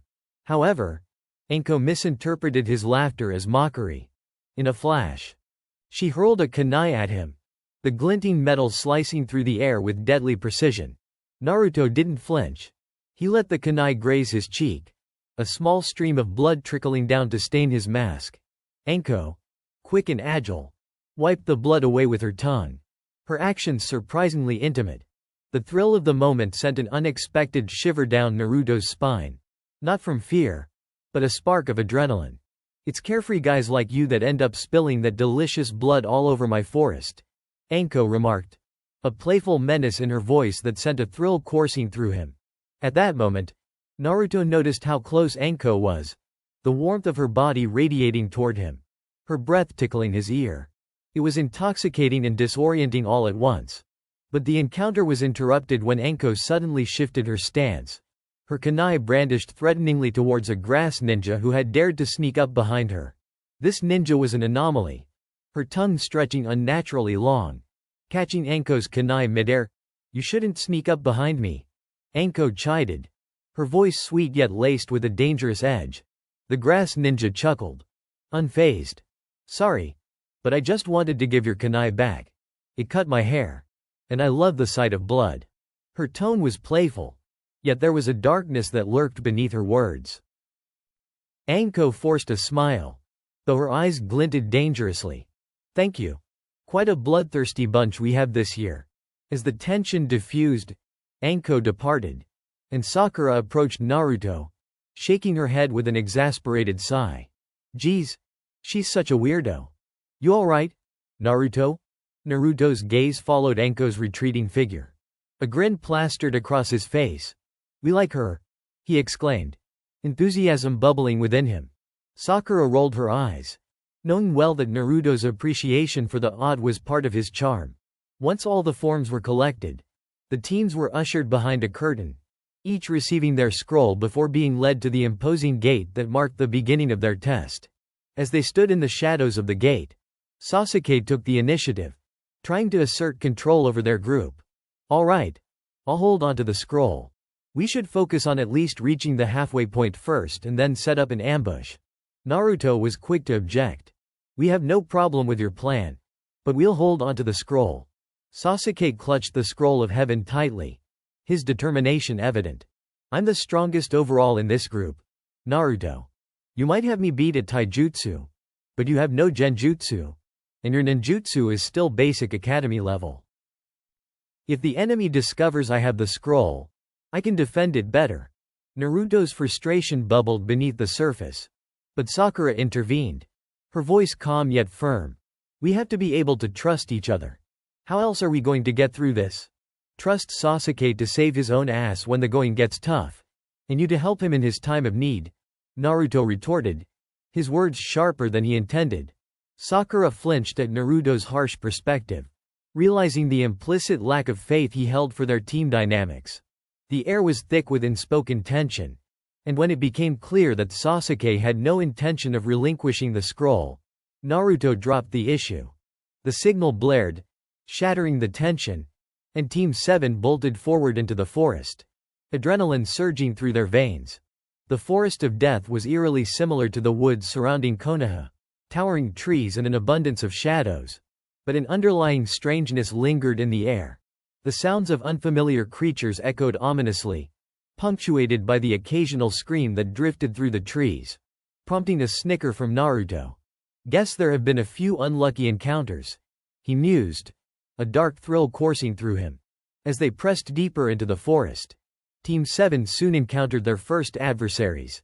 After a brief moment to relieve himself, Naruto returned just in time to see Sasuke fend off an imposter. The tension quickly rising as they faced this new threat. Sasuke proposed a password, but Naruto couldn't help but voice his disdain, calling it asinine. Suddenly, a gust of wind swept through the clearing, the force threatening to rip Naruto away from his team. The wind howled around him, a powerful, unnatural force that seemed intent on separating him from his friends. With a mixture of curiosity and defiance, Naruto steadied himself, anchoring himself to the ground. But the wind lifted him, sending him soaring through the trees. He relished the sensation, finding exhilaration in the unexpected ride, before he finally grabbed onto a branch, somersaulting gracefully to the ground. Standing tall, he expanded his awareness through the forest, taking in the sounds around him.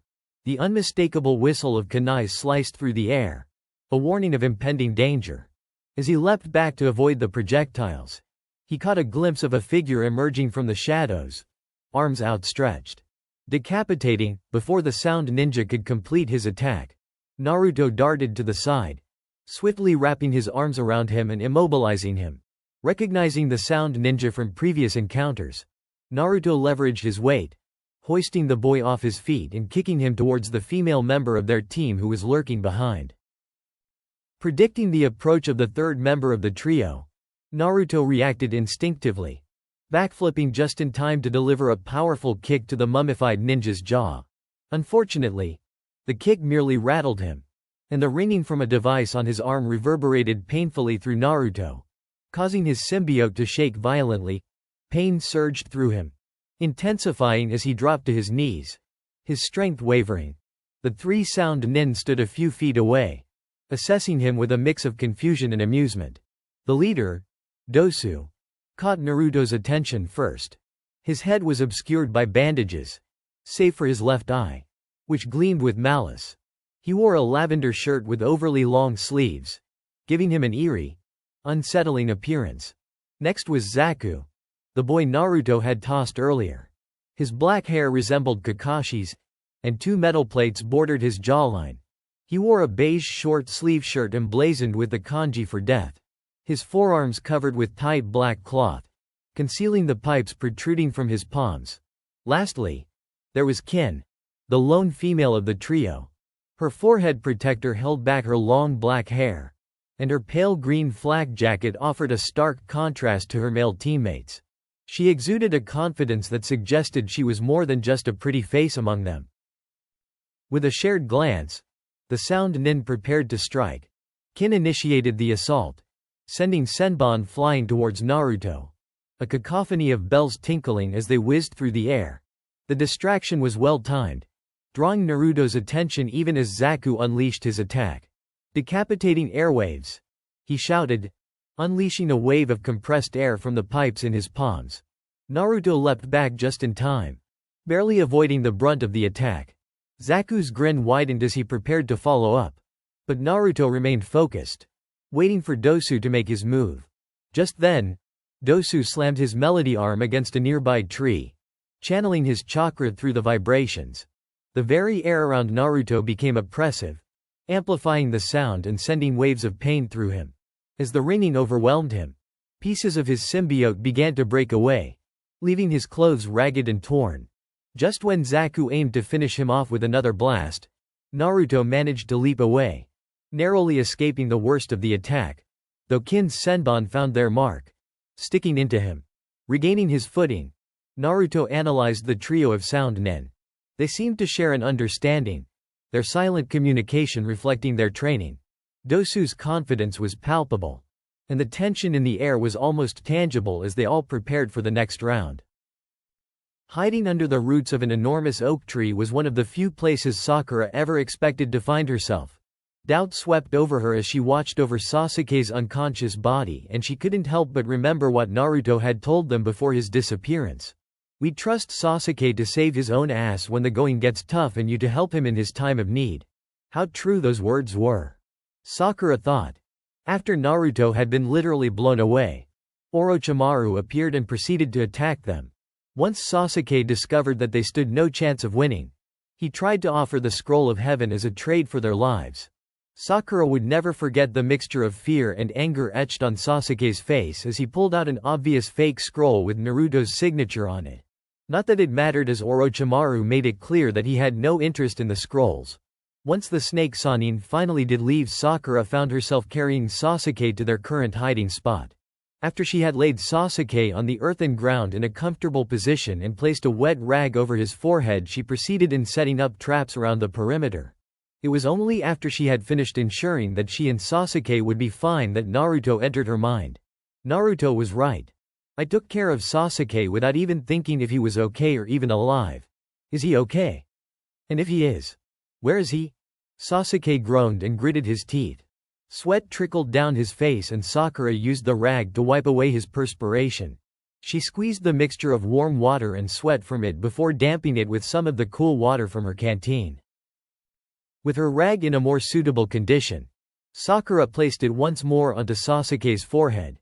Before putting her canteen away, she took a much-needed sip of her water. "Please be okay." Naruto. The Forest of Death was indeed a vast training field, something Naruto was growing to dislike as he leapt and swung from tree to tree. He had hoped that finding Sakura and Sasuke would be a simple task of retracing his steps, but the thousands of similar trees and vegetation left little indication of where he was or where he was going. The only real key marker was the large tower located in the forest, and that was only because of the fact that it was located in the middle of it. Another thing that impeded his search was the several other genin teams and overgrown wildlife. He had already chanced upon a few foreign teams and didn't want to start an unnecessary fight, especially with how the gathered fatigue from his previous two fights was beginning to set in. If Naruto had to judge, he'd say he had one good fight left in him before he would need to rest. His vision suddenly became unfocused and he felt dizzy. Stopping on one of the many tree branches near him, Naruto waited until his vision returned to normal. Damn sound nens. Even now we're suffering from their attack. His head cleared, as did his vision, and once more he continued his search. 10 minutes passed and the only difference in the forest Naruto could find was the scars left from battles and a few dead bodies in the case that one team wasn't so merciful. 10 minutes turned to 15 and 15 turned to 20. His frustration had begun to get the better of him along with his fatigue when an all too familiar shout rung a few yards from Naruto's left. Decapitating airwaves. Naruto stared at the direction and couldn't help but feel anger. He began turning away as he hoped to think logically instead of letting his anger dictate his actions, but stopped when he recalled that the sound team was Orochimaru's minions. It wouldn't be too far of a stretch to say that the sound nins would be ordered to attack his team, especially with how Orochimaru's anger was now directed upon him and his previous interest with Sasuke.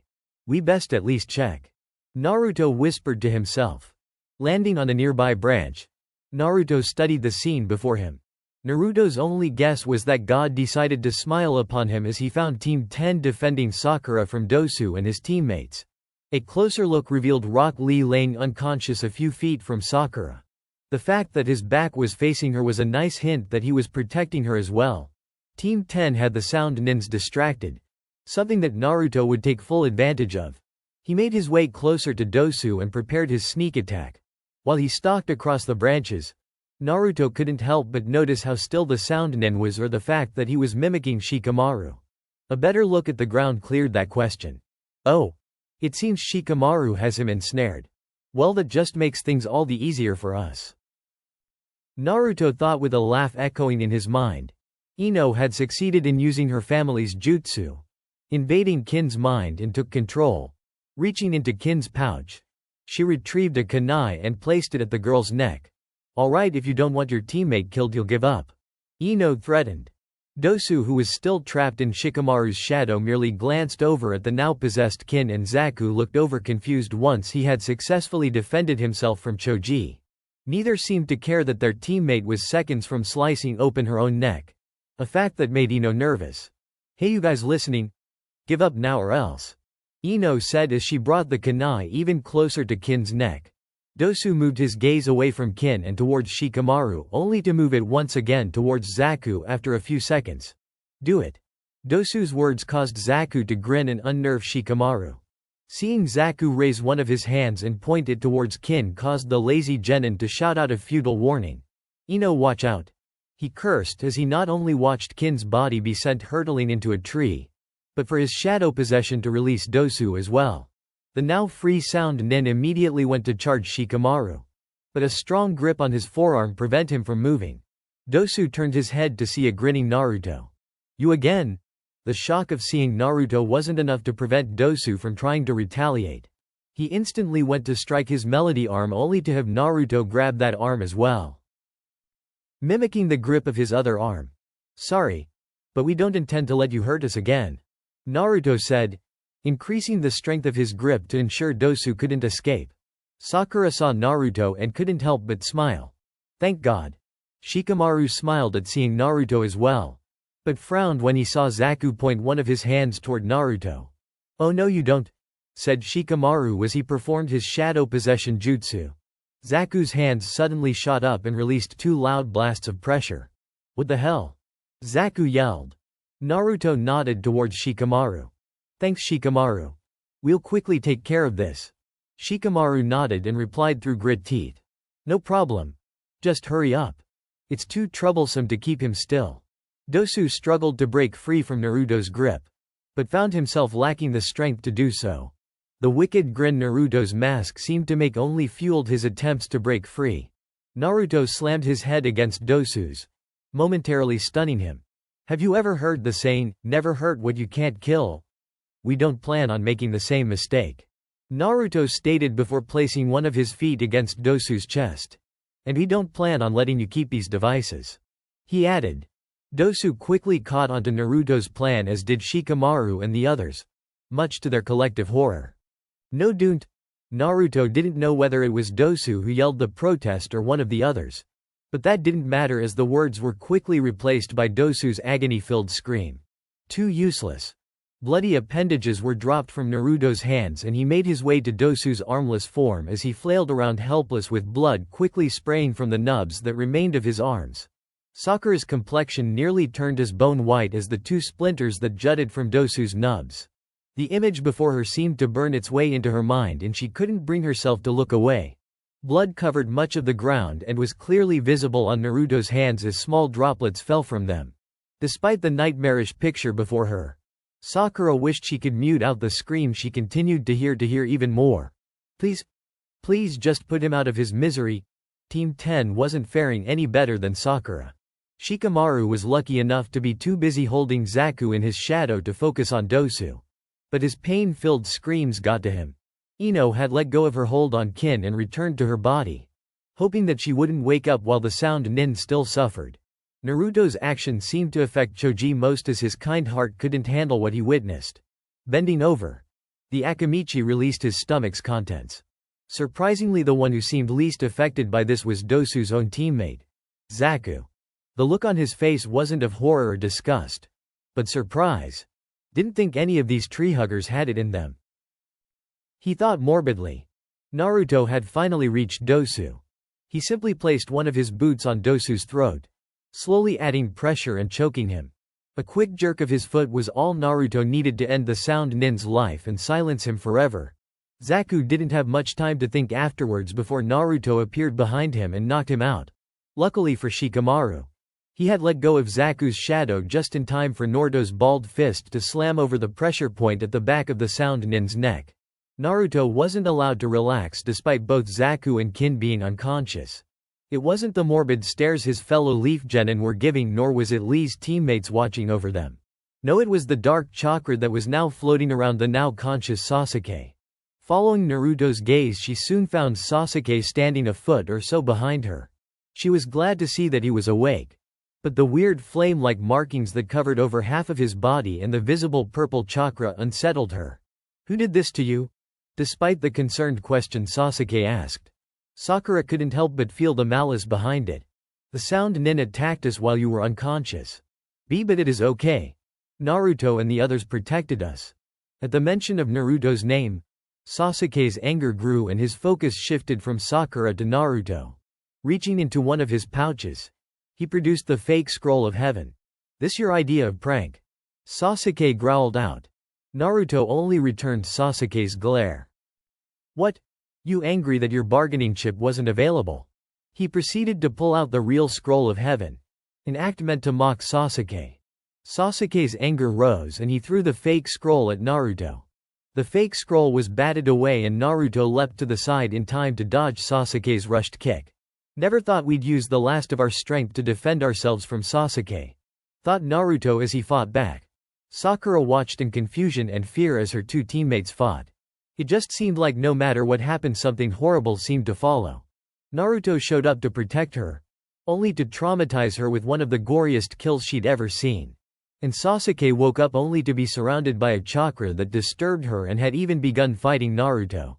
Team 10 didn't try to intervene as they didn't know who to help and were unsure if they could stop either one.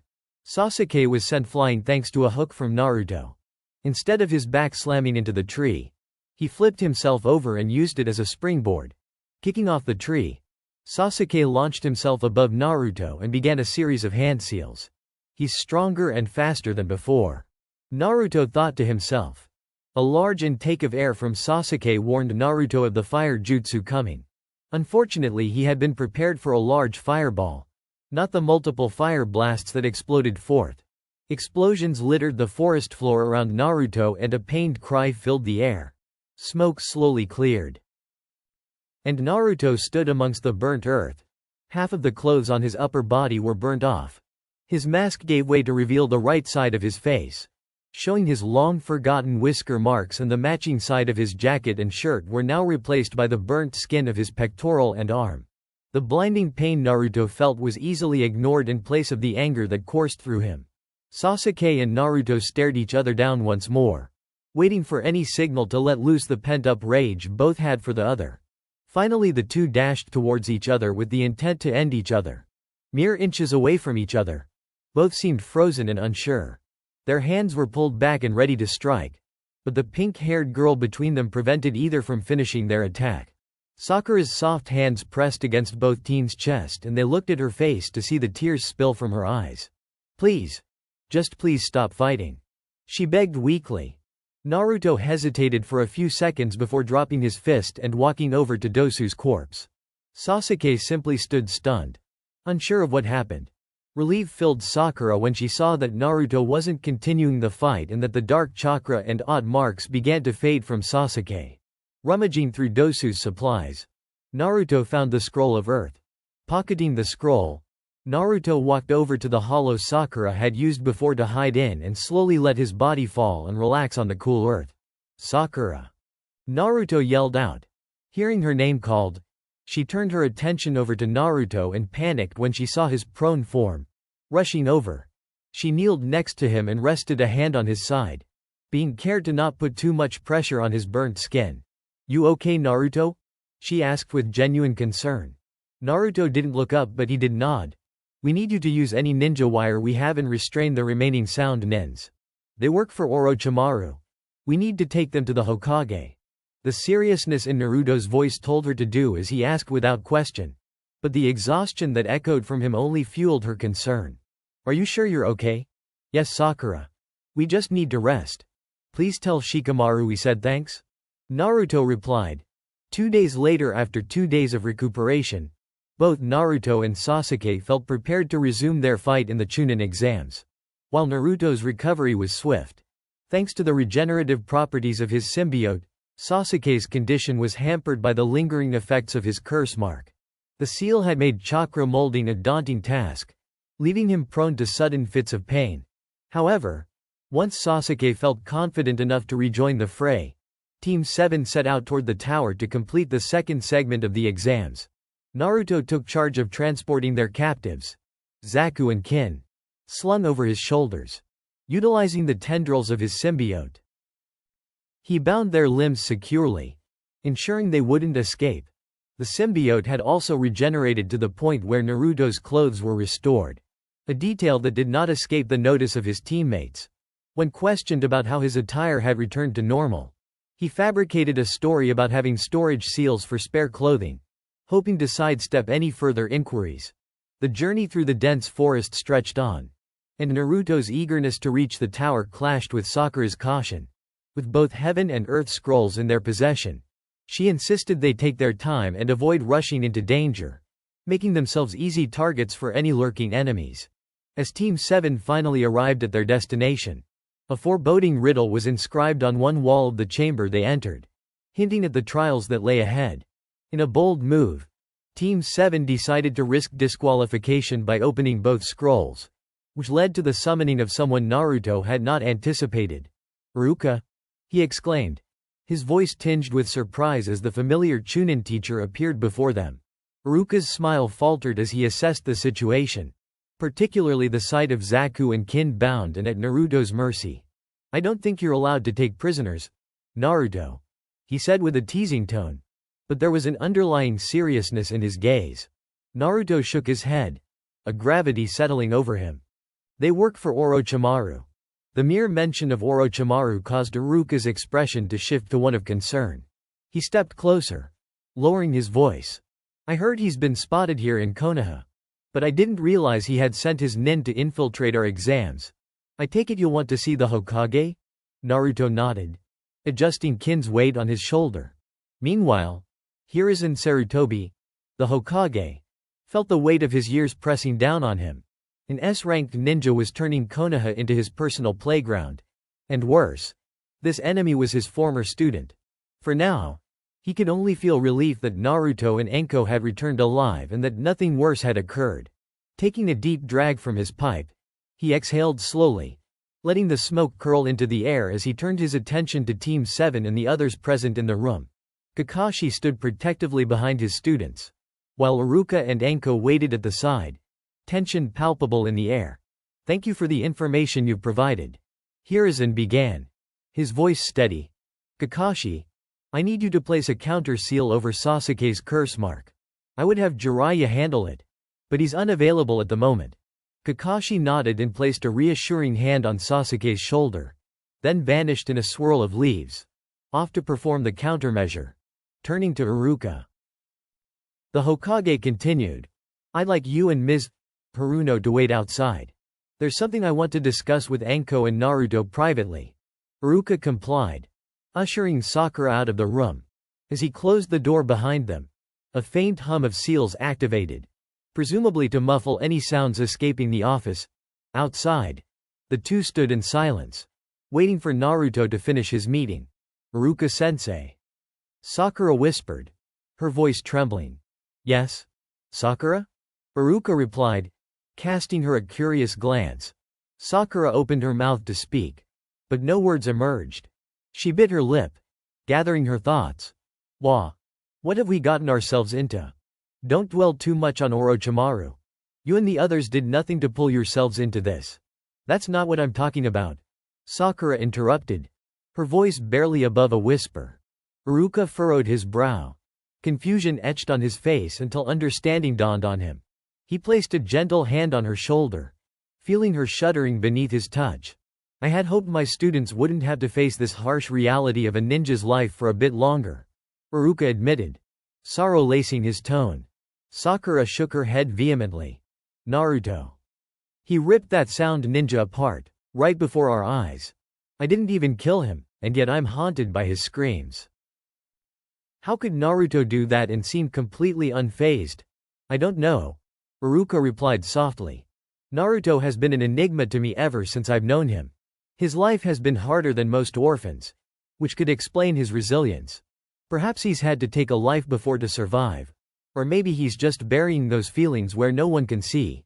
I mean, he is wearing a mask after all. Iruka allowed Sakura a moment to digest his words before he continued. That said, I understand what you're feeling. It's never easy to witness such horrendous deaths, be they enemy or ally. Unfortunately, this is the reality of a ninja. I've seen enemies hit with jutsu, left to suffer, screaming as the pain consumes them.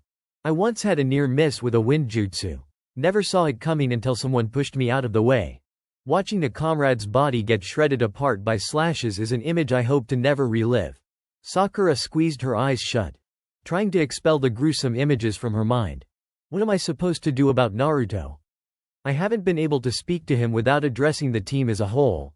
And every time I look at him, all I see is blood on his hands. Iruka sighed heavily, feeling the weight of her despair.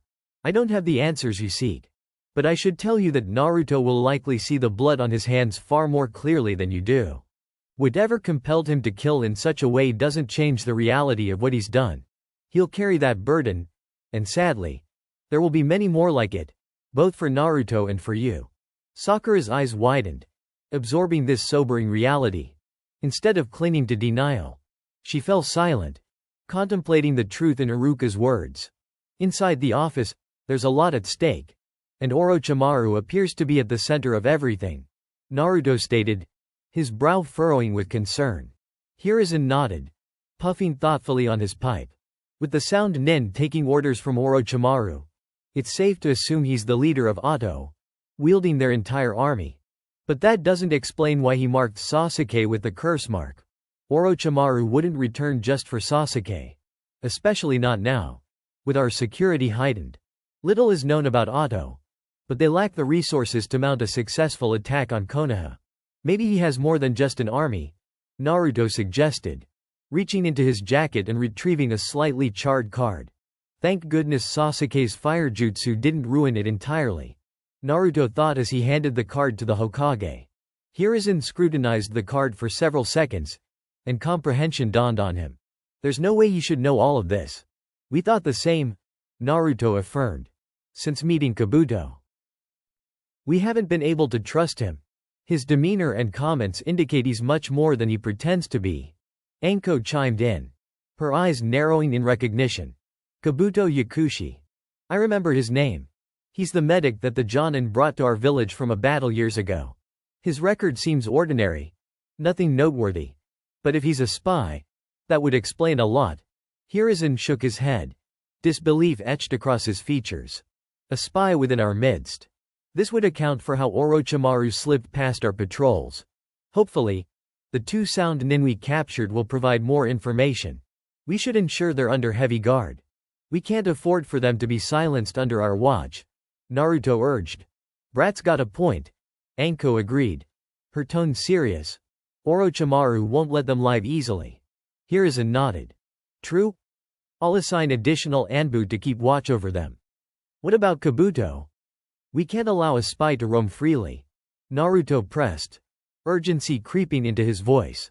Hiruzen replied, we'll hold off on apprehending him until after the second portion of the exams. This way, Orochimaru will remain unaware that we're onto him and his operatives. Anko's jaw clenched, frustration evident. She placed a hand against her shoulder, a grimace crossing her face as pain flared from the curse mark. The curse mark is still acting up, Hiruzen observed, concern furrowing his brow. Curiosity piqued. Naruto leaned forward. What exactly is the curse mark?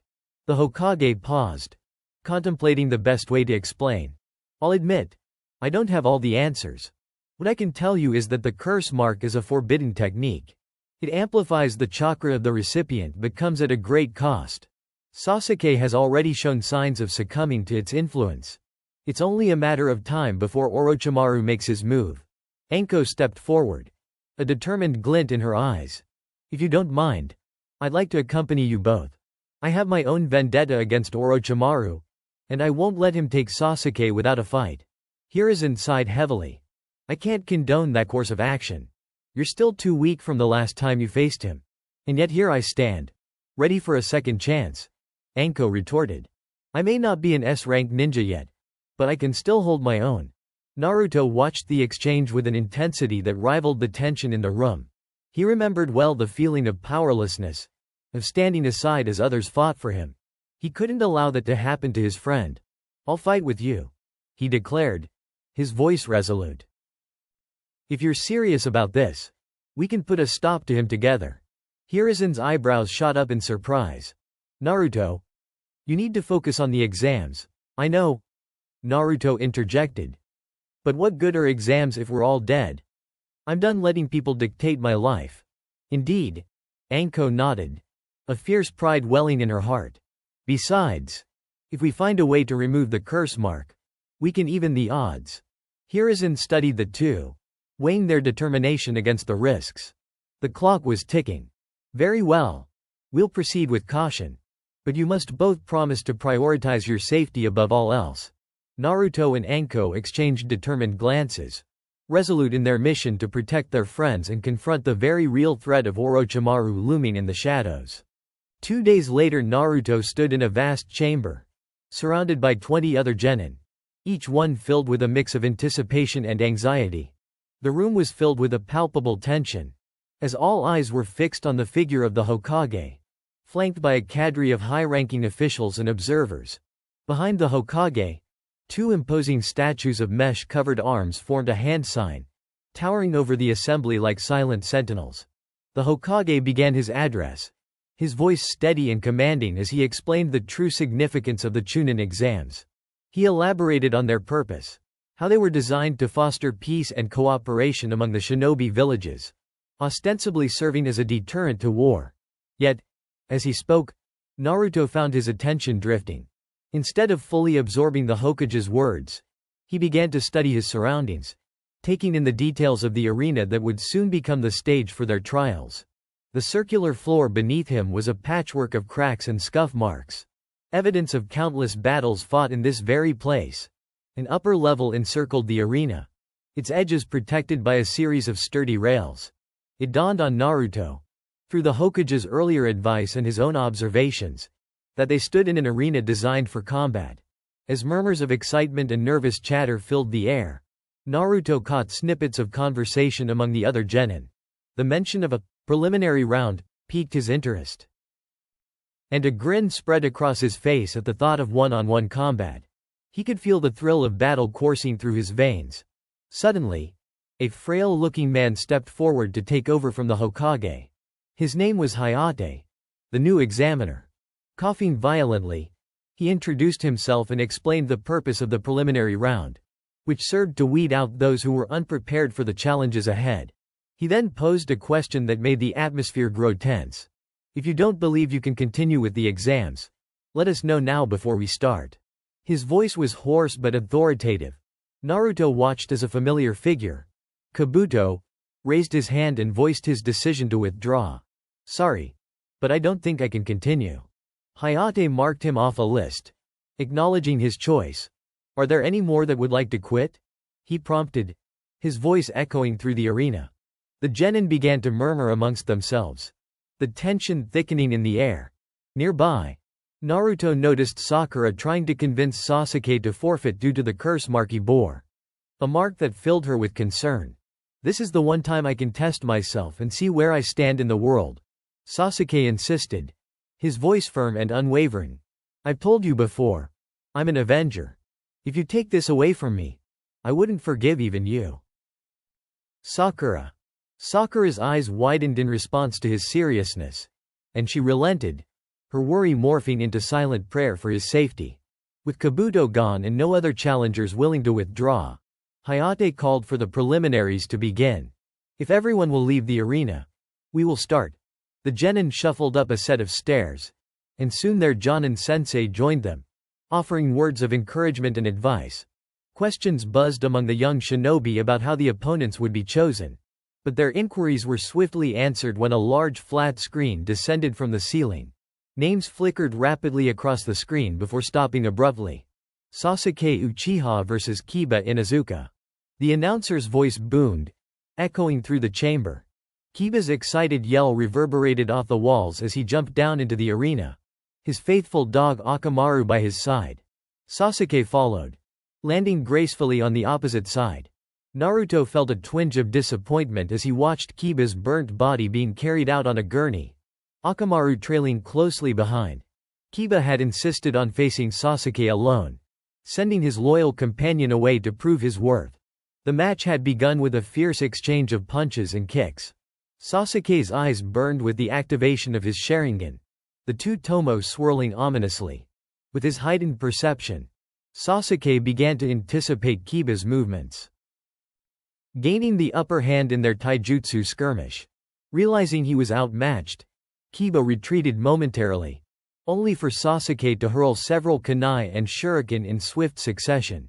In a burst of instinct and desperation, Kiba transformed, his features becoming more animalistic as he hunched over and launched himself toward the projectiles, spinning wildly in a gray cyclone. Gasps filled the arena as Kiba deflected the weapons and closed the distance to Sasuke. A sharp pain pierced Sasuke's neck as Kiba landed a swift strike. He barely managed to evade a series of claw-like slashes, 3 deep gashes marring his arm. Kiba, emboldened by the thrill of battle, quickly threw a smoke bomb to obscure the arena.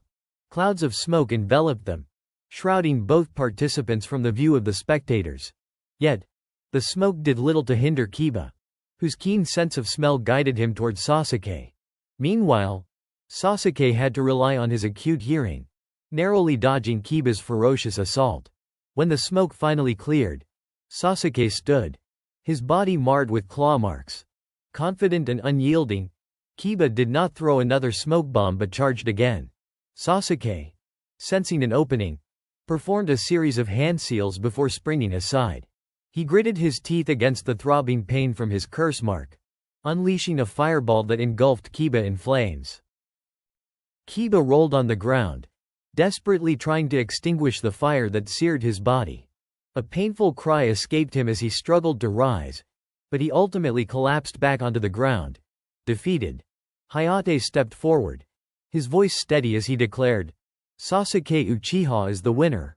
Following Sasuke's decisive victory, several other quick matches unfolded, each more surprising than the last. Tenten faced off against Gaara but had to forfeit when she realized her weapons were utterly ineffective against his formidable sand defense. Infuriated by the lack of a real challenge, Gaara remained a volatile force, his Jonin sensei barely managing to contain him. Next came Hinata against a rain genin. The opponent attempted to ensnare her in a genjutsu, creating clones to confuse her. But the shy Hyuga activated her Byakugan, her confidence shining through as she focused on the real target. When the rain nin approached from behind, she deftly struck vital chakra points, rendering him immobile. The audience erupted in applause as Hayate confirmed her victory, and Hinata returned to the upper level, her cheeks flushed with pride. Naruto couldn't help but beam at her success. "Good job, Hinata," he called out. "TTT thank you," she stammered, a deep blush creeping across her face, chuckling at her adorableness. Naruto turned to see Shino, his teammate, visibly tense. Glancing at the screen, he noticed Shino's name was next to another contestant, causing Shino to exhale a sigh of relief when Nasumi Tsurugi was revealed. "Ah. What's wrong, Shino? We wouldn't bite much," Naruto quipped, earning a round of laughter from Hinata and Kurenai at Shino's expense. As they shared a laugh, Shino explained, "There are 2 people here that I do not wish to fight. Gaara and Naruto." The mood shifted slightly, and Naruto pretended to pout. "Come on. We wouldn't bite much," he reiterated with a smirk. The tension eased as Shino walked down to the arena, and the fight quickly concluded. Misumi fell to Shino's overwhelming swarm of bugs, unable to mount any real offense. Naruto watched with an amused grin as Shino rejoined them. "Geez. How the hell did he get this far? Looks like you were given a free pass. Shino. Shino nodded, contemplating how Masumi had managed to make it through the early rounds. Their banter lightened the atmosphere. But Naruto's gaze returned to the screen, watching eagerly for the next matchup. When Sakura's and Ino's names appeared, he burst into laughter. The tension among the other Leaf Nins was palpable, particularly regarding the rocky friendship and rivalry between the two girls. The battle between Sakura and Ino lasted longer than anticipated, showcasing their fierce competitive spirits. 15 minutes into the fight, Ino managed to capture Sakura in her family's jutsu, momentarily possessing her body with a clever use of her hair. While impressed, Naruto couldn't help but cheer for Sakura, hoping to give her the boost she needed. To his astonishment, Sakura broke free, and both girls ended up knocking each other out with simultaneous punches, leaving the audience in stunned silence. As Asuma and Kakashi jumped down to check on their respective students, the arena became quiet, save for Hayate, who prepared to announce the next combatants. The board lit up again, revealing the names of the next challengers. Without hesitation, Naruto jumped over the railing, his heart racing with excitement. But as he spotted his opponent, a familiar figure, he couldn't help but feel a surge of determination. Neji Hyuga, he muttered, not knowing much about his opponent beyond his lineage as a Hyuga. He was unaware of Neji's status, familial ties, or the reason behind the intense rivalry already forming in his mind. In the arena, the tension thickened as Naruto and Neji faced off. Their eyes locked in an unspoken challenge. This should be interesting, Naruto muttered, eyes narrowing as he prepared for the battle of his life. In the arena, Shikamaru's fight. The arena buzzed with anticipation as Shikamaru Nara stepped forward to face one of the Rain Genin, the opposing ninja. A wiry figure with slicked back hair and a mischievous glint in his eyes, smirked confidently. Just like his teammate, this Rain Nin began to create several genjutsu clones, each one a mere shadow of himself, designed to confuse and disorient. The air thickened with the tension of the match, but Shikamaru maintained his trademark nonchalance, his gaze steady and analytical.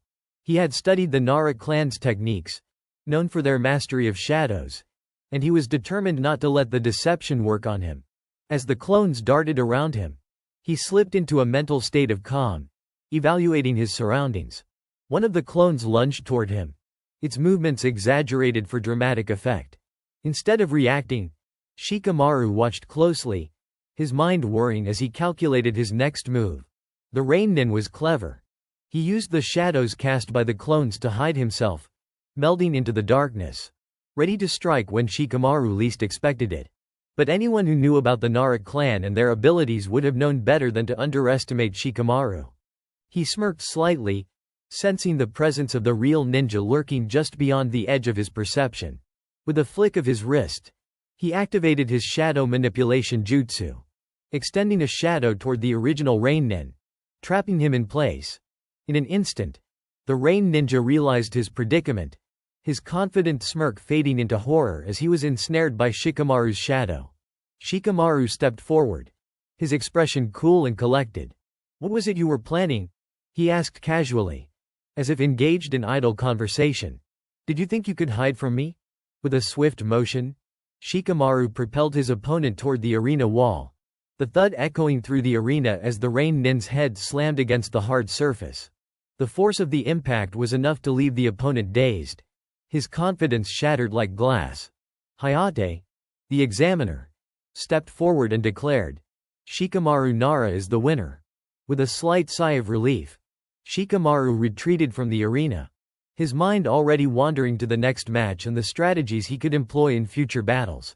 Choji versus Tamari. As Shikamaru exited the arena, the focus shifted to Choji Akamichi, who was now preparing to face Tamari, the Wind Country's Kunoichi.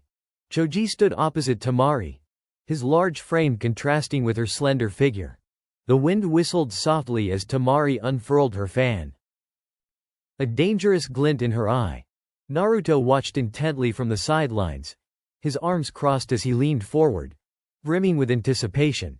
"Choji doesn't stand a chance against her," he muttered to himself, the wind catching his words as they drifted through the arena. Not with that fan of hers. Tamari smirked, wielding her fan with effortless grace, her confidence radiating as she lifted it high above her head. With a swift motion, she swung the fan downwards, unleashing a torrent of wind that whipped through the arena like a ferocious gale. Choji, determined to prove himself, transformed into his human boulder form, rolling forward in an attempt to bowl over Tamari. But Tamari's fan caught the wind, lifting her effortlessly into the air. From her vantage point, she looked down at Choji, a mixture of amusement and superiority on her face. "You think a little boulder can take me out? Let's see how well you roll," she taunted, unleashing another gust of wind.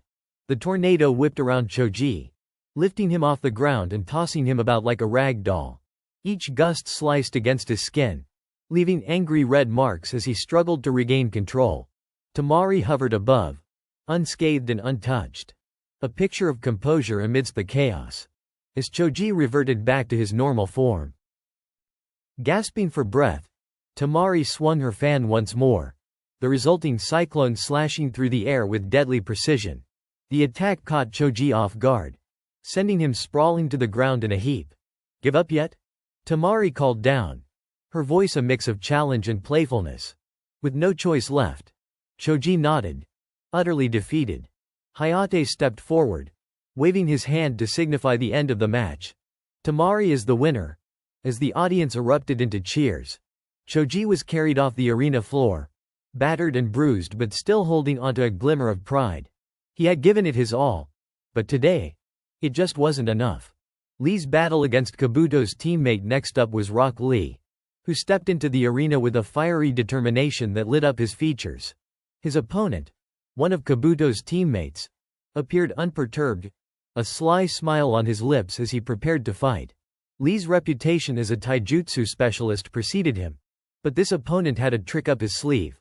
"Let's see how you handle this," the Rain Nin declared, extending his hand toward Lee. His technique revolved around absorbing chakra upon contact, an ability that could be dangerous if Lee allowed it to take effect. Lee smirked, his brow furrowing in concentration as he assessed his opponent's movements. The Rain Genin lunged forward, attempting to touch Lee, but the moment he did, Lee activated the primary lotus, his body blurring as he propelled himself into the air with explosive speed. The audience gasped, watching in awe as Lee's fist connected with the Rain Ninja's jaw before he could react. A flurry of punches followed, each strike overwhelming the Rain Genin's defenses. Before the opponent could even think of absorbing any chakra, he was sent flying across the arena floor, crashing into the wall with a loud thud. Hayate wasted no time, announcing, "Rock Lee is the winner." Konkuro's encounter with the last Rain Ninja. The last match of the preliminary round featured Konkuro against the remaining Rain Genin. Konkuro stepped forward, a cocky smile plastered on his face as he released the bandages from the puppet strapped to his back. The puppet unfurled, revealing a bizarre brown creature with a shaggy wig that acted as its hair, adorned with 3 unsettling eyes and a long dirt-colored cloak that obscured much of its body. The audience watched in rapt attention as Konkuro's puppet sprang to life, darting across the arena with incredible speed, its 4 arms extending toward the Rain Genin, ready to ensnare him. "Let me guess," Konkuro stated smugly, a glint of mischief in his eyes as the puppet latched onto the Rain Nin. "You are going to create clones and hide, right? Well, too bad. Give up or I'll have Crow crush your bones." The Rain Nin struggled against the grip of Konkuro's puppet, panic etched across his face. He had no choice but to concede, knowing full well that Konkuro's puppet was not to be trifled with. "I give up," he gasped, raising his hands in surrender.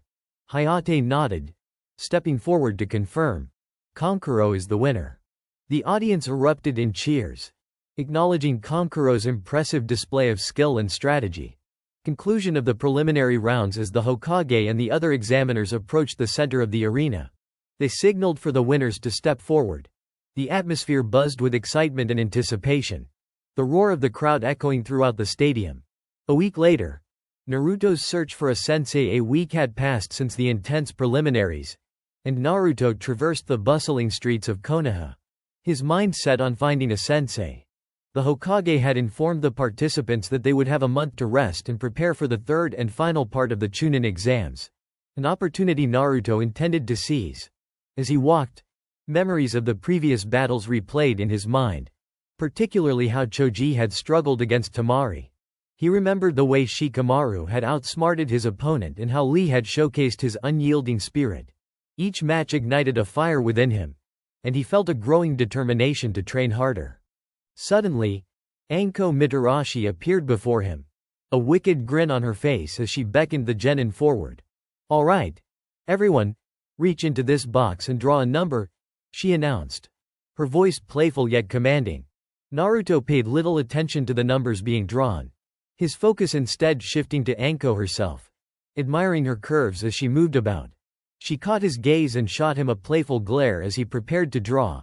Once everyone had drawn their numbers, a chart displaying their upcoming matchups illuminated the arena, causing a wave of excitement to ripple through the crowd.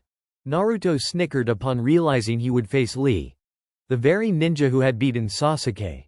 "Guess I better step up my game," he thought, determination coursing through his veins. After the announcement, Kakashi appeared, offering to train both Naruto and Sasuke. However, Naruto politely declined, sharing his concerns about Gaara's true power. Kakashi, recognizing the seriousness of the situation, nodded in understanding and began to formulate a plan for Sasuke's training in a more private area. In the days that followed, Naruto opted to rest and recover from the gentle fist strikes he had sustained during his previous battles. He had been hurt more than he let on, but the pain only fueled his resolve to become stronger. As he healed, thoughts of finding a sensei occupied his mind, and he soon found himself on a quest to seek out the perfect instructor. Despite the option of asking the Hokage for help, Naruto relished the idea of hunting down his target on his own, reveling in the thrill of the chase. Gathering information from various sources, he learned about the hobbies and frequented spots of his hopeful teacher, all the while leaving the home address out of the equation. The pursuit had morphed into a game, and Naruto embraced the challenge. The encounter at the restaurant. After several days of searching, he finally landed in front of a quaint little restaurant nestled between two larger buildings. With a determined glint in his eyes, he stepped inside, scanning the room until he spotted his target seated at a table. Anko, her hair cascading around her shoulders as she savored a plate of dango. Naruto approached her, silent as a shadow until he stood just a few feet away. "Hello, Anko. Isn't it such a nice day?" he greeted, a casual smile on his face. Anko spun around with a kunai in her hand, but her expression shifted to delight upon recognizing him. "Well, if it isn't Naruto, shouldn't you be training with Kakashi?" she teased, her eyes sparkling with mischief. Without hesitation, Naruto slid into the seat beside her and ordered a plate of dango. "We passed up that chance in order to seek training from someone who interests us," he replied, leaning forward with genuine enthusiasm. Anko raised an eyebrow, intrigued. "Oh, and who is this mysterious person you plan to have train you?" "Why? You, of course," Naruto replied playfully, his grin widening as he gauged her reaction. Anko's shock lasted only a moment before her playful demeanor returned. "Huh? And why would you want me to train you? While we're at it, why should I take time out of my busy schedule to train a brat like you?" she challenged, crossing her arms. Naruto chuckled, unfazed by her retort. "Why wouldn't I want someone as skilled and beautiful to train me?" he countered, a hint of flirtation lacing his words.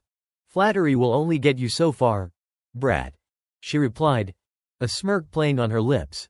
At that moment, Naruto's order of dango arrived, and he slid the plate toward Anko, his eyes glinting with mischief. "Oh, we have much more than flattery to offer in return for your tutelage." Anko picked up one of the sticks of dango, biting off a round ball of pastry. But I can easily buy my own dango," she mused, her eyes narrowing playfully. Instead of feeling discouraged, Naruto took a bold step. He moved behind Anko, placing his hands on her shoulders and beginning to massage them gently. "There are other things we can offer, things that someone in your career could easily buy but wouldn't get the quality of service we provide," he suggested, his voice smooth and confident. You have a point there," Anko admitted, her expression softening as she surrendered to the sensation of his skilled hands working out the knots in her shoulders. Deep down, she had already decided to train him. The idea of sharing her expertise with someone so lively intrigued her. The Hokage had spoken highly of Naruto during the Genin team selections, and now she had the chance to see what he was capable of firsthand. So tell me, brat, she said, her playful tone returning. When do you want to start? The sun pierced through the window with a brightness that felt almost malicious. Anko scowled at the unwelcome intrusion of light, a familiar discomfort throbbing in her temples. It was morning or evening. Time was irrelevant when your head felt like it was trapped in a vice. The world outside was noisy, but to her sensitive ears, even the softest whisper felt like nails scraping against a chalkboard. An unsettling pressure rested heavily on her stomach, a sensation that was all too new and unwelcome. After 5 agonizing minutes of fruitless attempts to sink back into sleep, Anko cracked open one eye, only to find a mess of tousled blonde hair sprawled across her midsection. Confusion flickered through her mind as she struggled to piece together the details of the previous night. Was this a dream? A nightmare? What had happened? The sight of the blonde boy's head on her stomach sent an involuntary frown to her lips. She tried to shift for a better view of his face, but the wild strands of hair and the angle at which he lay made it impossible. Movement was a daunting prospect. She didn't want to stir, not when the weight of his head was providing a strange comfort. If she moved, it would likely wake him, and she wasn't sure how she'd explain this situation if that happened. Instead, she chose to observe him, taking in the sight of her unexpected guest and her surroundings. Naruto lay sprawled on his back across her bed, limbs hanging over the edges like a careless rag doll. He was half-dressed, clad in a black long-sleeved shirt and matching boxers, using her stomach as a makeshift pillow. Anko glanced down at her own attire. A mesh top and a skirt. Her belt half unbuckled. An awkward thought slipped through her mind. If we were planning on doing something, we passed out way before we could get to the good stuff. Once she finished assessing their precarious situation, her attention drifted to the rest of her room. The dark green walls, painted with a subtle sheen, dulled the intensity of her headache. However, her floor was a different story. The light cream color only aggravated her condition, reflecting brightness in a way that felt almost offensive. Clothes lay scattered across the ground, mingling with a few scrolls and various ninja paraphernalia. It wasn't a total mess, but it was clear that it could use a good cleaning.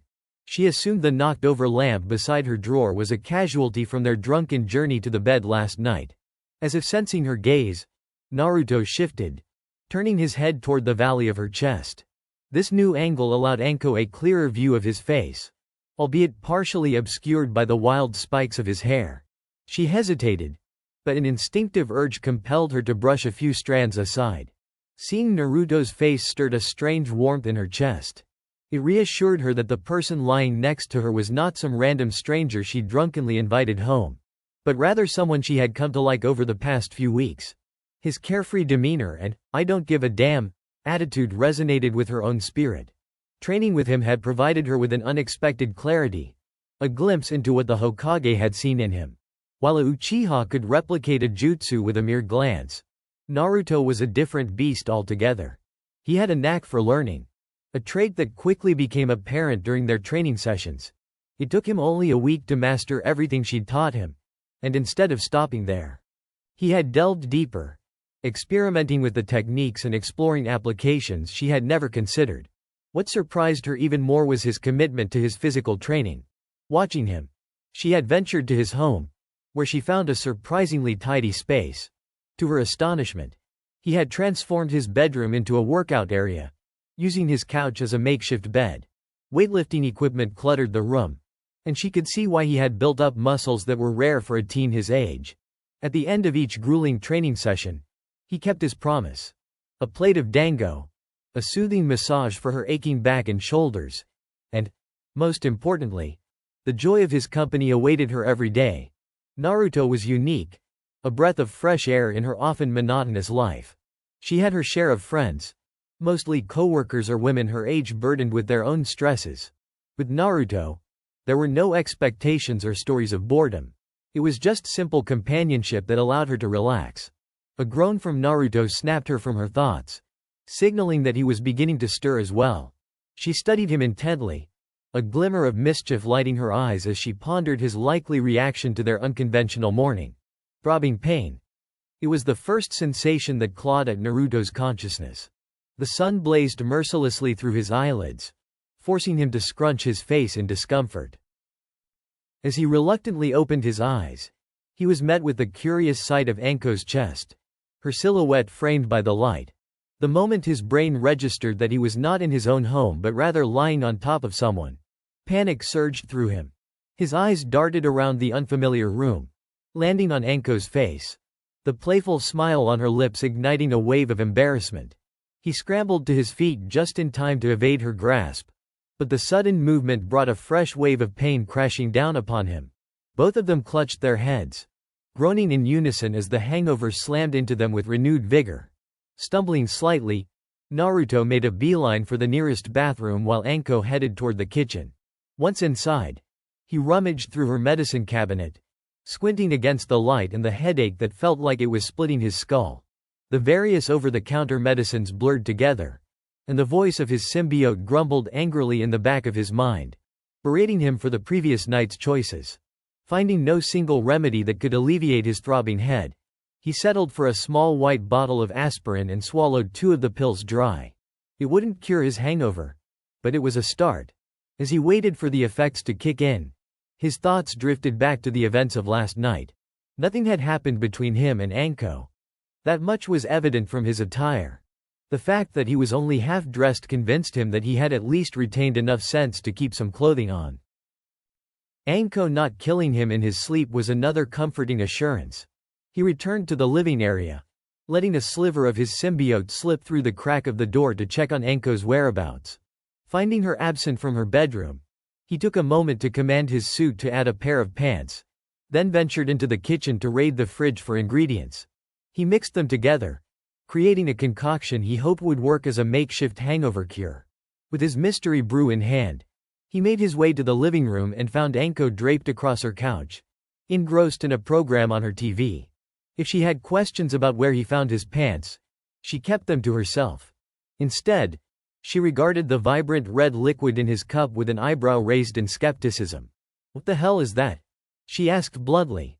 Naruto took a hearty swig before answering, "Secret hangover cure," his tone laced with rough sarcasm. Anko stared at the cup for several long moments before extending her hand. With a mock seriousness, he took one last gulp before passing the remains to her. She eyed the half-empty cup with suspicion, giving it a cautious sniff before recoiling as if it had bitten her. "What's it made of? It wouldn't be a secret if I told you," he replied, grinning broadly. Pinching her nose, Anko attempted to down the remaining red liquid in one gulp. However, the burning sensation that coursed down her throat was far from pleasant. If it weren't for the dulling ache in her head, she would have sworn he was pranking her with a Tabasco-infused drink. Naruto couldn't help but chuckle as he watched Anko's face turn a bright shade of red, her eyes welling with tears as she fought to maintain her composure. With the hangover receding, his fragmented memories of the night before began to resurface. Though they were filled with gaps, the bar was alive with voices, a chaotic symphony of laughter, shouts, and clinking glasses. It was a typical scene in a place where the common goal was to indulge in liquor of various flavors and potencies. However, what captured the attention of many patrons that night was the unexpected duo at the center of the bar. Anko and Naruto, both intoxicated and laughing, drew curious glances and bemused expressions. Anko's presence was no surprise. She was a familiar figure in the establishment. But Naruto's inclusion in her company was a different story. With his leaf headband proudly displayed, he was too young to be a regular. Yet here he was, enjoying a drink with her. Most patrons believed that a ninja, especially one so young, would rarely be seen drinking. Yet here was Naruto, unabashedly engaging with the woman beside him. The dynamic between them was captivating. Typically, any man who had tried to flirt with Anko had been met with fierce resistance, sent packing with harsh words or threats. But here was Naruto, half her age, unabashedly admiring her and making cheeky remarks without a care in the world. The night took a turn when Naruto, emboldened by the effects of alcohol, challenged Anko to a drinking contest. Let's see who can hold their liquor better, he had boasted, a gleam of competitive spirit shining in his eyes. Are you sure you can keep up with me? Anko had teased back, a sly grin spreading across her lips. She relished the challenge, aware that it wouldn't take much to put him under the table.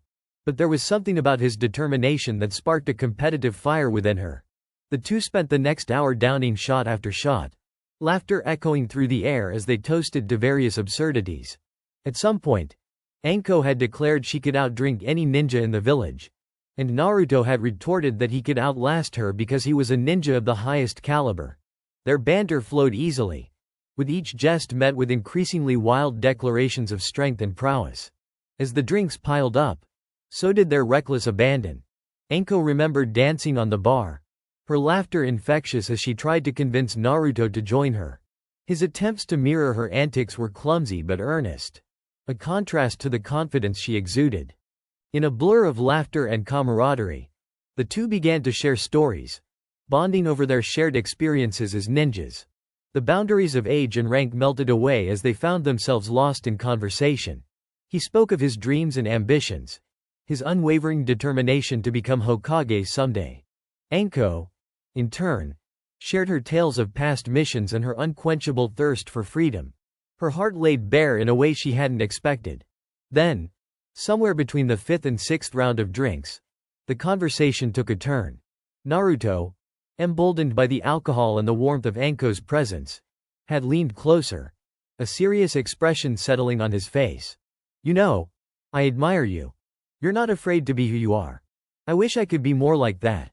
The sincerity in his voice struck a chord within Anko, momentarily silencing the haze of intoxication. It was a rare moment of vulnerability that resonated deeply, and she found herself drawn to him in ways she hadn't anticipated. The following moments were a whirlwind of emotions, punctuated by laughter and shared glances. Naruto leaned closer, his breath warm against her skin as he whispered, "If we had a chance, would you want to fight together?" Anko's heart raced as her inhibitions slipped away. "I'd like that. But let's make it interesting. If I win, you owe me a favor," she proposed, her voice teasing but her gaze serious. "Deal?" he responded with a playful grin, before downing yet another shot. The night rolled on, drinks and laughter intermingling until the world began to blur around them. They both remembered little of the night, save for vague sensations of joy and camaraderie, their souls momentarily entwined. "Waking up in the same bed isn't the worst thing to happen," Anko murmured, her playful tone shrouded in a feigned seriousness.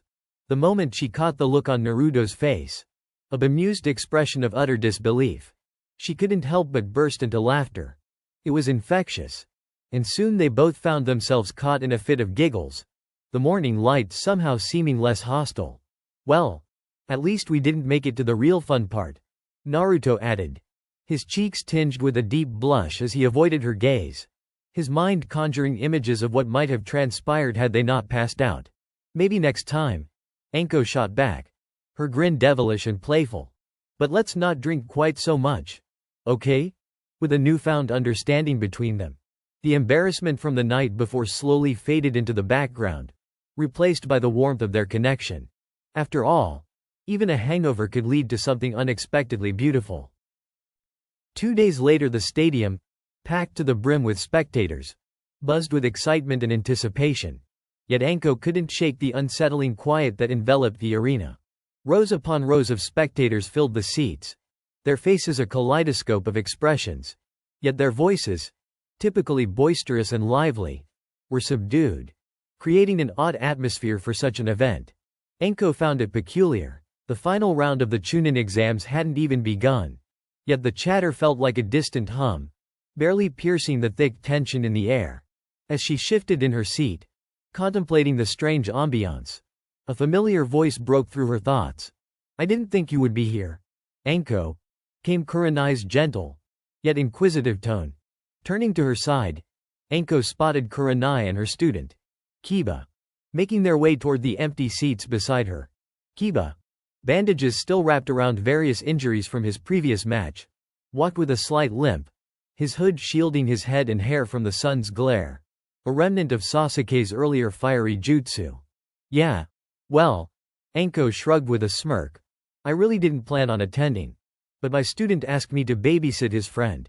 Babysit? Came a growl from the seat behind her. Unmistakably Haku's voice. Kurenai ignored the protest. Her curiosity piqued. Your student? I didn't know you had one. Anko chuckled, recalling the recent events. Well, I didn't have one before last month. 3 weeks ago. He approached me and asked for my tutelage. Kurenai raised an eyebrow. Intrigued. He. Her mind began to tick off potential candidates among the known male competitors. It can't be Sasuke or Naruto. They have Kakashi to teach them. Anko's smile grew mischievous, her playful demeanor returning. A small piece of her tongue slipped between her teeth, and Kurenai noticed, quickly honing in on her interest. Which one? With a puffed-out chest. Much to Kiba's delight, Anko declared. It was Naruto. He said I had something that Kakashi couldn't offer him. Kurenai's brow furrowed in confusion. What do you have that Kakashi, the copy ninja, doesn't? Anko raised a finger, wagging it playfully. I can't go spilling my students' secrets to the enemy. The enemy? Kurenai asked, puzzled. Yeah. You have 2 students in this tournament. The other one having an unsuccessful talk with pretty boy here. Anko replied, gesturing at Kiba, who had just abandoned his one-sided conversation. Kiba's curiosity was piqued. So where is Naruto? I don't see him down there yet. Anko merely shrugged, her attention wandering back to the arena. Naruto's apartment. In the privacy of his apartment, Naruto stood before a full-length mirror, his eyes scanning his reflection with a mix of determination and anxiety. The fabric of his clothes shimmered and shifted in response to his thoughts, constantly morphing to align with his desires. I need something that's practical for my fighting style yet will impress the judges with what they believe a ninja should look like. He mused, envisioning the perfect outfit. His mimic Enbu clothing transformed seamlessly into a sleek black Chunin outfit. Yet he frowned at the sight. No, I don't want to appear cocky. Let's just start with the basics. With a thought, the symbiote morphed into a skin-tight bodysuit that covered him from head to toe, a mask seamlessly wrapping around his face. All right, we want to be noticeable but not too flashy. Potential clients will want to see my face. The mask retreated, revealing his tanned visage, spiky blonde hair, and bright blue eyes. Add some sandals, loose trousers, definitely not leather, and maybe a turtleneck, he directed as the black suit shifted again to meet his specifications. He studied his reflection critically, deciding to tweak a few more details. Make the sleeves wider and shrink the torso so that it's almost skin-tight like the first layer. And for the final touch, I need my own insignia. The spider emblem from his previous attire flared to life, glowing prominently on his new shirt. Perfect.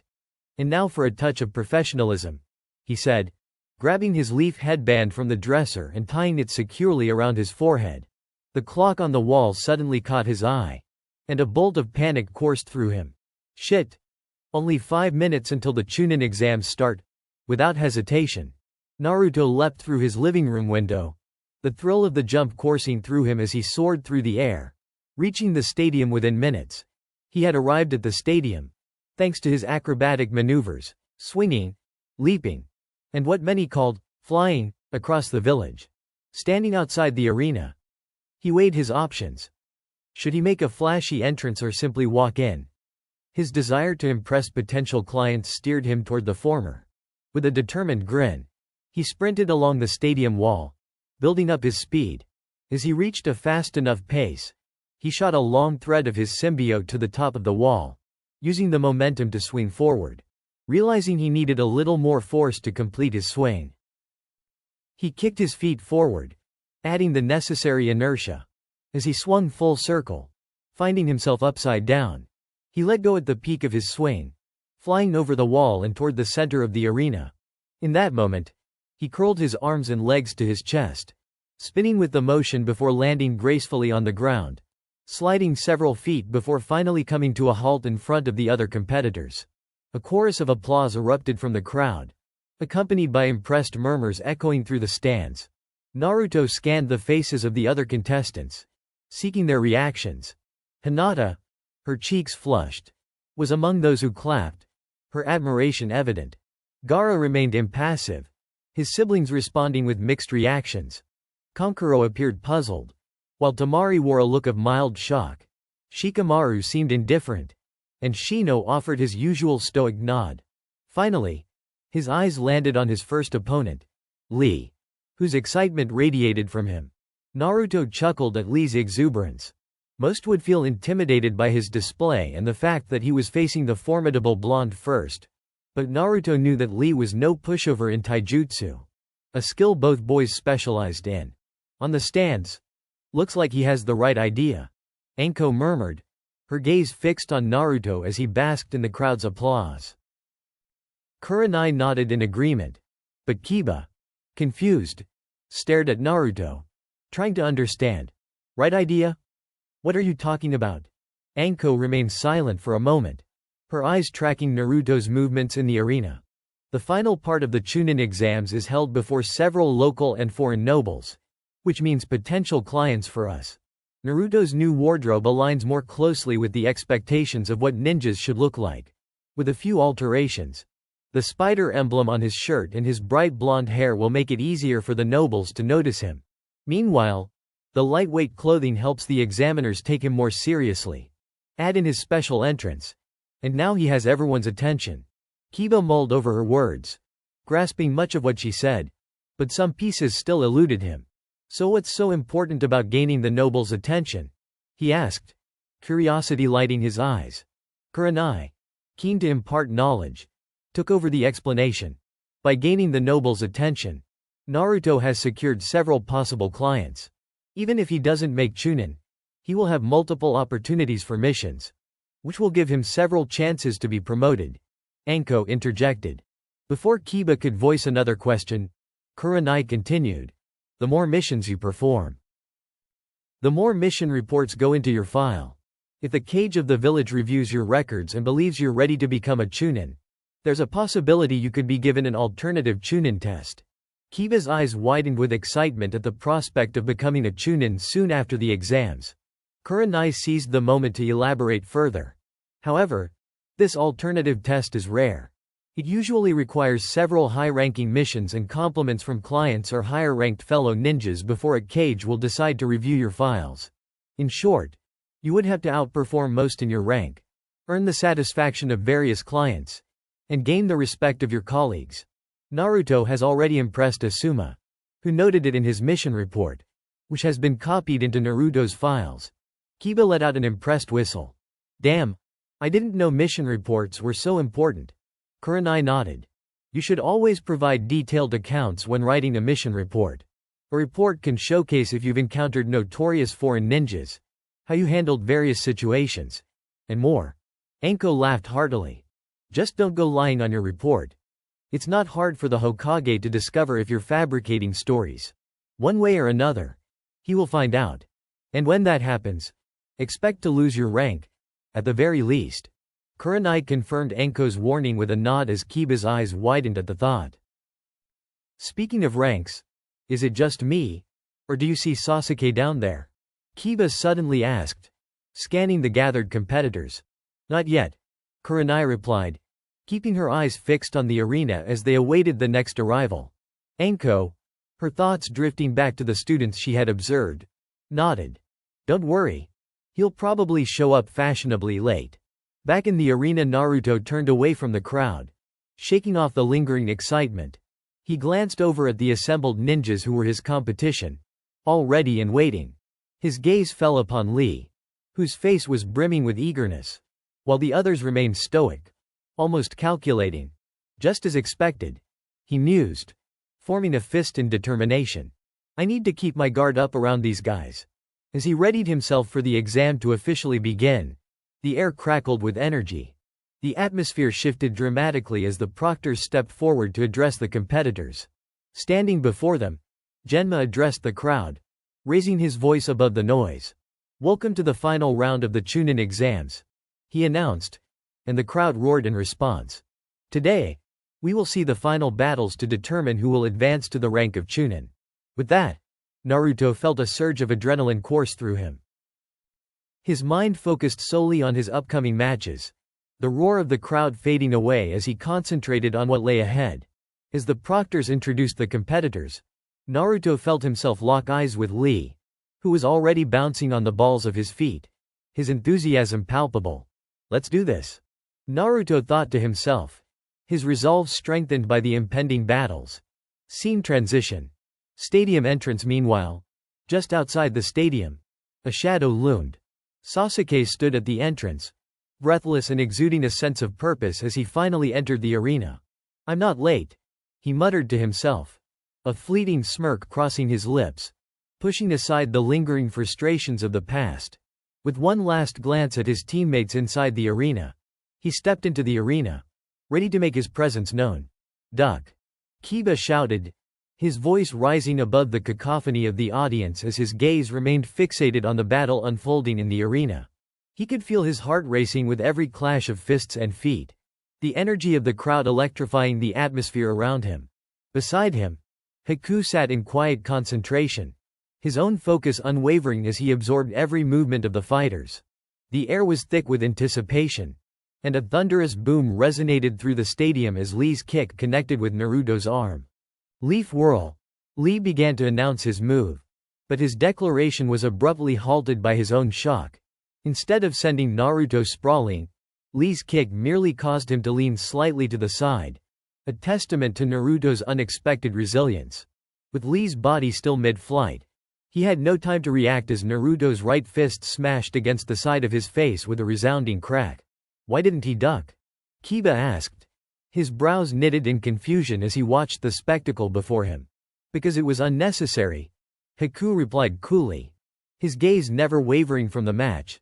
The eyes of the spectators shifted toward Haku, the previously silent boy, curious about his insight. While Kurenai and Anko understood that Naruto had made the right choice in not dodging, they shared a glimmer of curiosity about Haku's thoughts on the matter. "I don't know enough about all the fighters here, but from what I've seen, there are key differences between Naruto and Lee," Haku continued, allowing his words to sink in. He paused, gauging the reactions around him before elaborating. "Lee is faster than Naruto, and he's possibly a bit stronger in pure strength. But Naruto's reflexes, coupled with his heavier build, give him an advantage in close-range fighting. How does Naruto having a heavy body give him an edge? And why would that even matter in a fight between shinobi?" Kiba pressed, seeking clarification. Haku took a moment to collect his thoughts, searching for the best way to articulate his perspective. "The answer lies in reverse. When has this ever been a fight between two shinobi? So far, they've simply been brawling.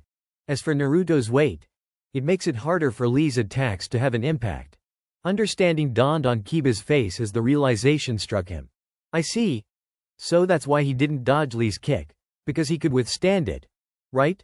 A curt nod from Haku confirmed his observation. "There are other factors to consider as well," Kurenai interjected. "For instance, Naruto's body was planted firmly on the ground while Lee was airborne." Kiba turned his attention to his sensei, eager for her to continue. But it soon became clear that she had no intention of elaborating further. He redirected his gaze back to the arena, where the battle was still raging.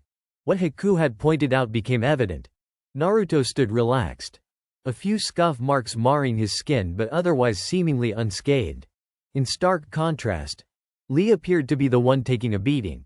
Naruto's mouth began moving, but the distance between them rendered his words inaudible to Kiba and the others. However, Anko was standing, a fierce growl escaping her lips. Years of training had taught her to read lips with precision, and she understood exactly what Naruto was saying. "We're tired of this, Lee. We know full well that you're still wearing your weights. Take them off now and fight us seriously. If you don't, we'll continue to fight you with the minimal effort needed to beat you." Lee's expression morphed from determination to shock in an instant. "I told him not to provoke Lee into removing his weights. What is he thinking?" Anko growled, frustration etched on her face. A glance towards the judges revealed them scribbling furiously on their boards, clearly having read Naruto's lips and taking notes. Lee suddenly turned his attention toward the stands, his expression questioning. Mike Guy, standing next to his other students, wore a contemplative look before breaking into a wide smile and giving Lee a thumbs up. Naruto grinned as he observed the exchange, waiting with anticipation as Lee began removing his weights. The ground trembled ominously as the heavy weights clattered to the arena floor, and Lee resumed his battle stance, a fierce determination radiating from him. Kiba watched in bewilderment, wondering how the removal of a few weights would change the tide of battle. He opened his mouth to voice his question, but before he could articulate anything, Lee vanished from sight, reappearing directly in front of Naruto and connecting a solid kick to his face. Unlike before, where Naruto would have merely taken a few steps back, he stumbled, barely managing to right himself into a fighting stance. But before he could regain his composure, Lee disappeared again, striking from Naruto's blind spot. "The hell?" Kiba shouted, his voice laced with disbelief as he witnessed the rapid shift in the fight's dynamics. Naruto threw a few punches and kicks, only to connect with thin air, soon being sent flying by another of Lee's relentless attacks.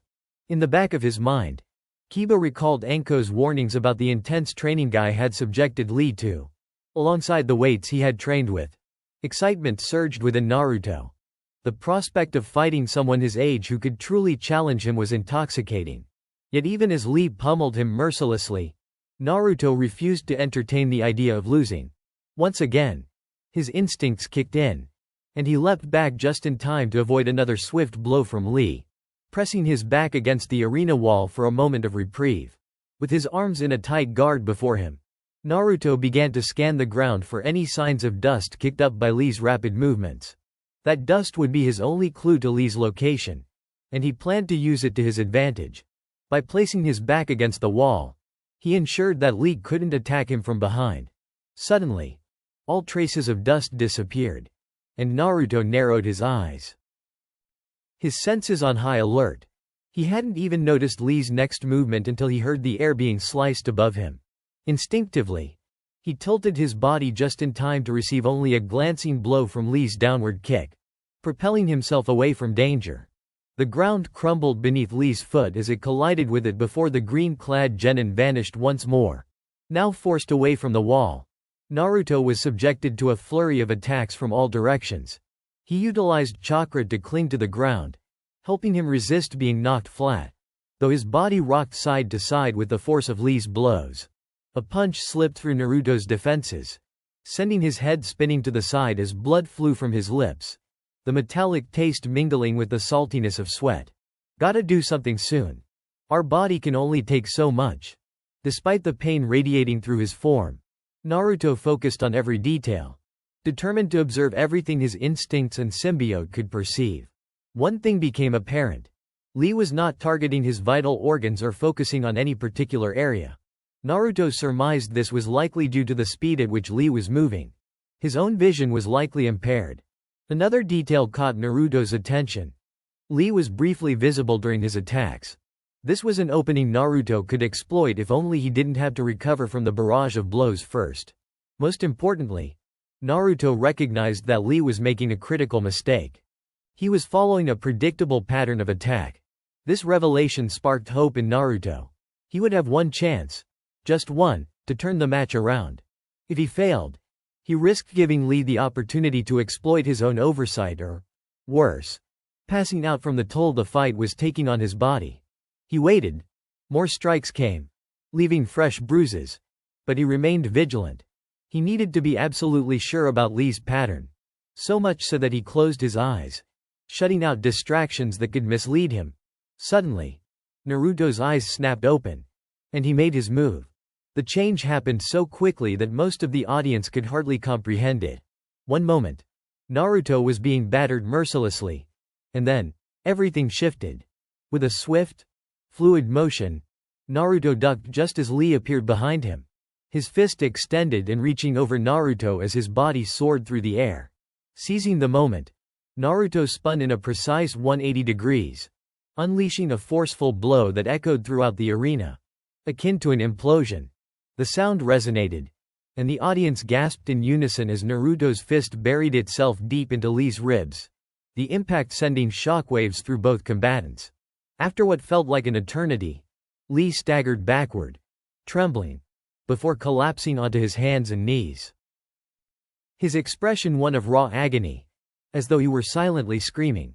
Enko watched with a satisfied smile as Naruto began performing a series of hand seals. "It's about time this ended," she declared, eliciting puzzled looks from those around her.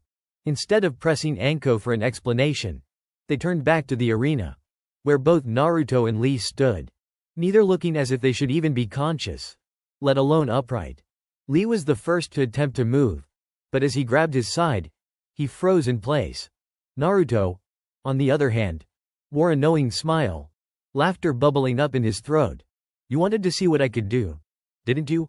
he called out, summoning every ounce of energy as he thrust both hands skyward, the familiar sensation of chakra flowing through him.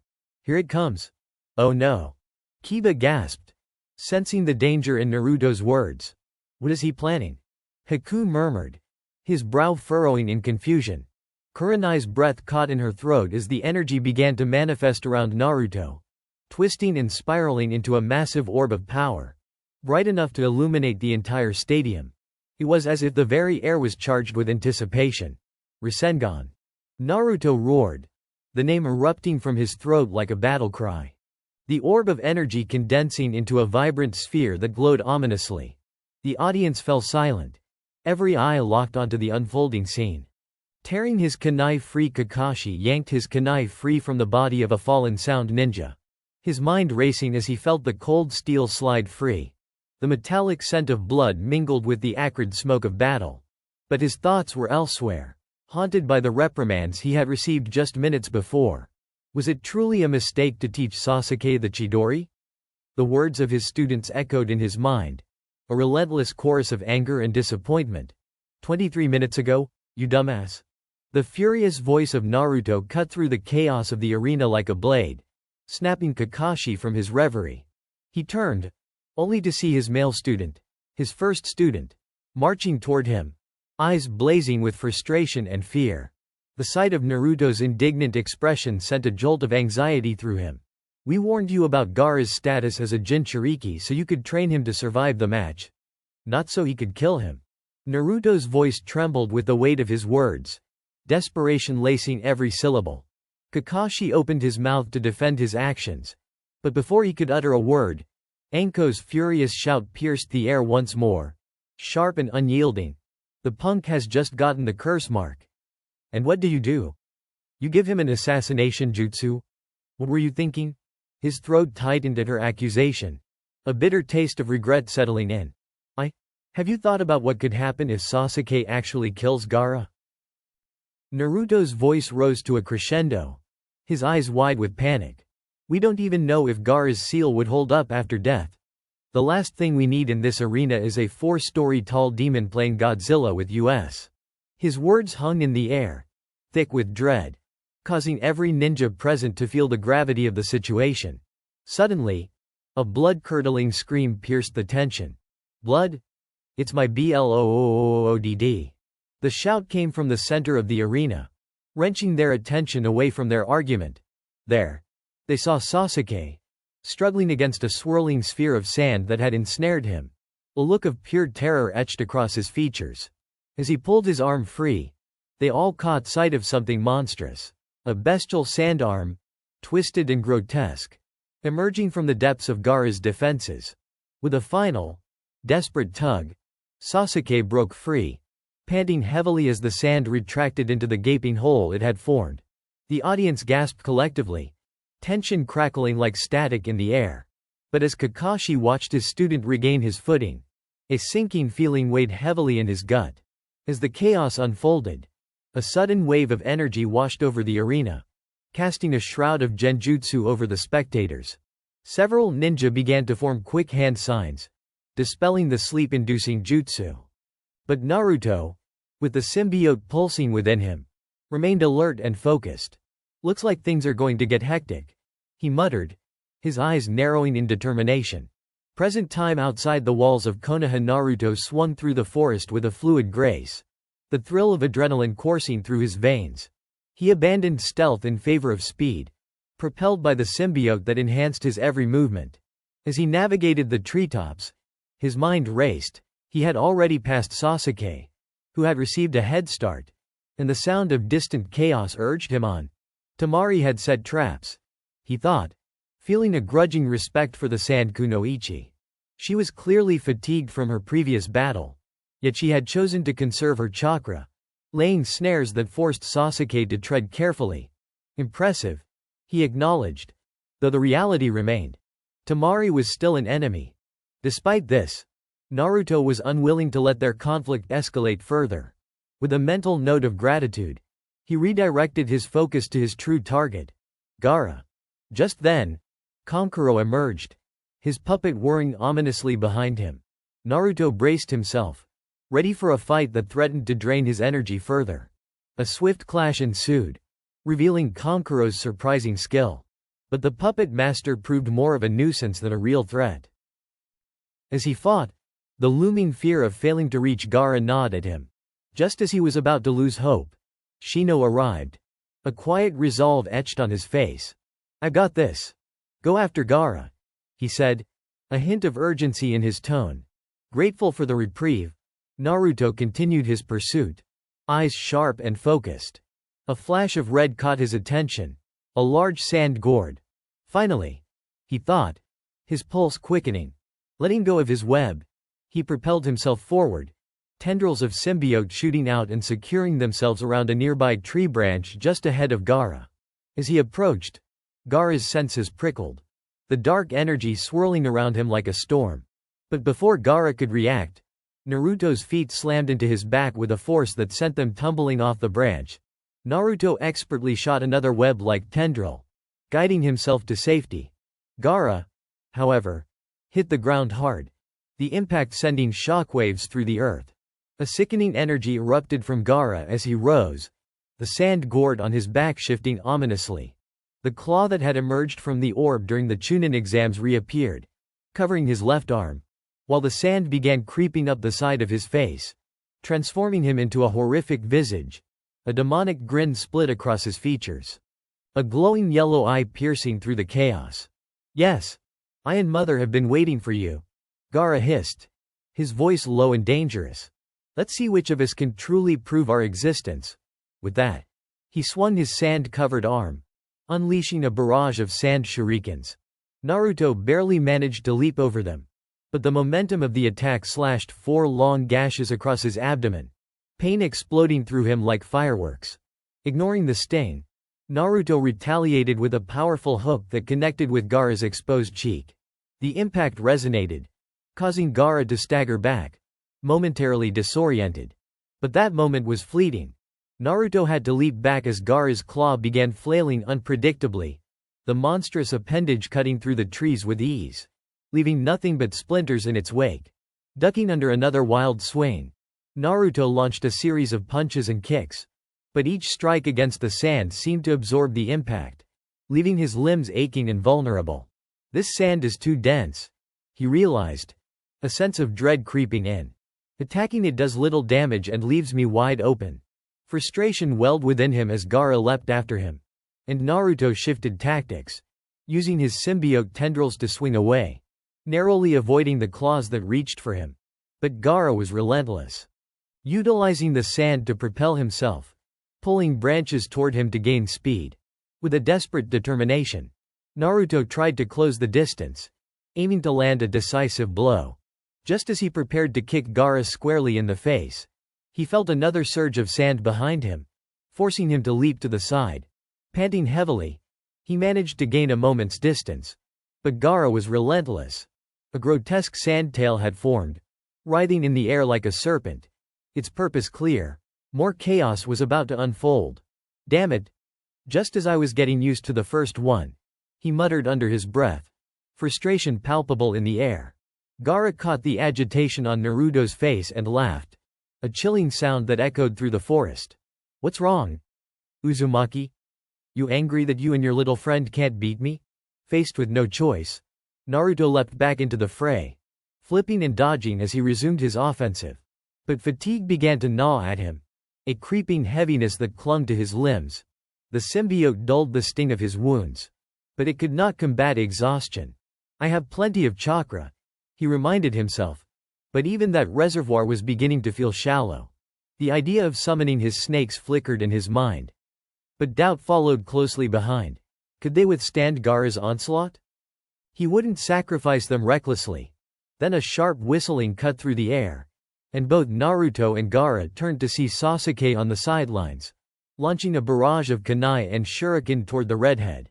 Gaara merely grunted, raising his sand arm to absorb the projectiles with ease, a disinterested glint in his eyes. With a moment to breathe, Gaara assessed his opponents, and after a brief hesitation, he turned his back on Naruto, choosing to regard Sasuke as fresh meat. Naruto seized the opportunity, grateful for the chance to catch his breath. Naruto. He spun at the sound of his name, seeing Sakura making her way toward him. Worry etched across her features. A small, scrappy dog followed closely at her heels. "What are you doing fighting against that monster so soon after your fight with Lee?" she asked, her voice laced with concern, eyes wide with disbelief. "Don't worry about us, Sakura. Sasuke is the one you should be worried about," Naruto replied, his gaze fixed on the battlefield. Her brow furrowed in confusion. "What do you mean?" "I'm worried about him. But he hadn't fought nearly as hard as you." Naruto opened his mouth to respond but hesitated, the truth heavy on his heart.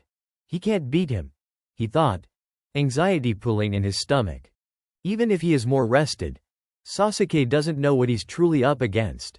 They watched as Sasuke attempted various techniques, but each one faltered against Gaara's overwhelming defenses, culminating in his final move, the Chidori.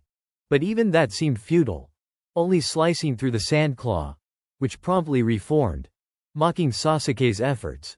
He doesn't have our natural speed or reflexes, Naruto realized, a knot of worry tightening in his chest. He can harm the parts that Gaara has shielded, but he can't get close enough to truly hurt him. Suddenly, Naruto's gaze flickered toward the trees, where he spotted Temari hiding, watching the battle with a calculating expression.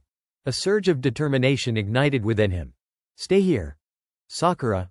We'll be right back," he commanded, urgency fueling his voice. With a single, decisive nod from Sakura, Naruto vanished into the shadows of the trees, ready to face the storm that awaited him. She didn't like hiding in fear. But during times like this, where Gaara had lost himself to his demon's bloodlust, she didn't have any choice but to hide from him. Temari focused fully on the fight between her brother and Sasuke. Amazed that Sasuke had managed to wound Gaara twice by now. She would have been surprised even more had she shown up before Sasuke. But instead she had been given the pleasure of being captured by Naruto instead of watching him fight. 6 black balls flew at her, pushed her back against the tree, and glued her in place. If it were not for the black substance that had covered her mouth, she would have screamed, believing that Gaara had noticed her and decided to finally end her life. Odd how the sight of Naruto made her feel relieved despite the look on his face projecting that this wasn't a joke. He reached up and ripped the black substance from her mouth. "We're going to ask you only once. Do you know a way to knock Gaara out?" Temari scrunched her face. She wasn't expecting someone to believe such a thing was possible. "Shouldn't you be asking if there's a way to kill him?" Her question was instantly rewarded with a hand around her throat. "We could have killed him 5 times by now." Her eyes widened as his voice carried a tone implicating that he wasn't lying. "Killing him could release the demon inside of him, and that's something we want to avoid. So answer the question."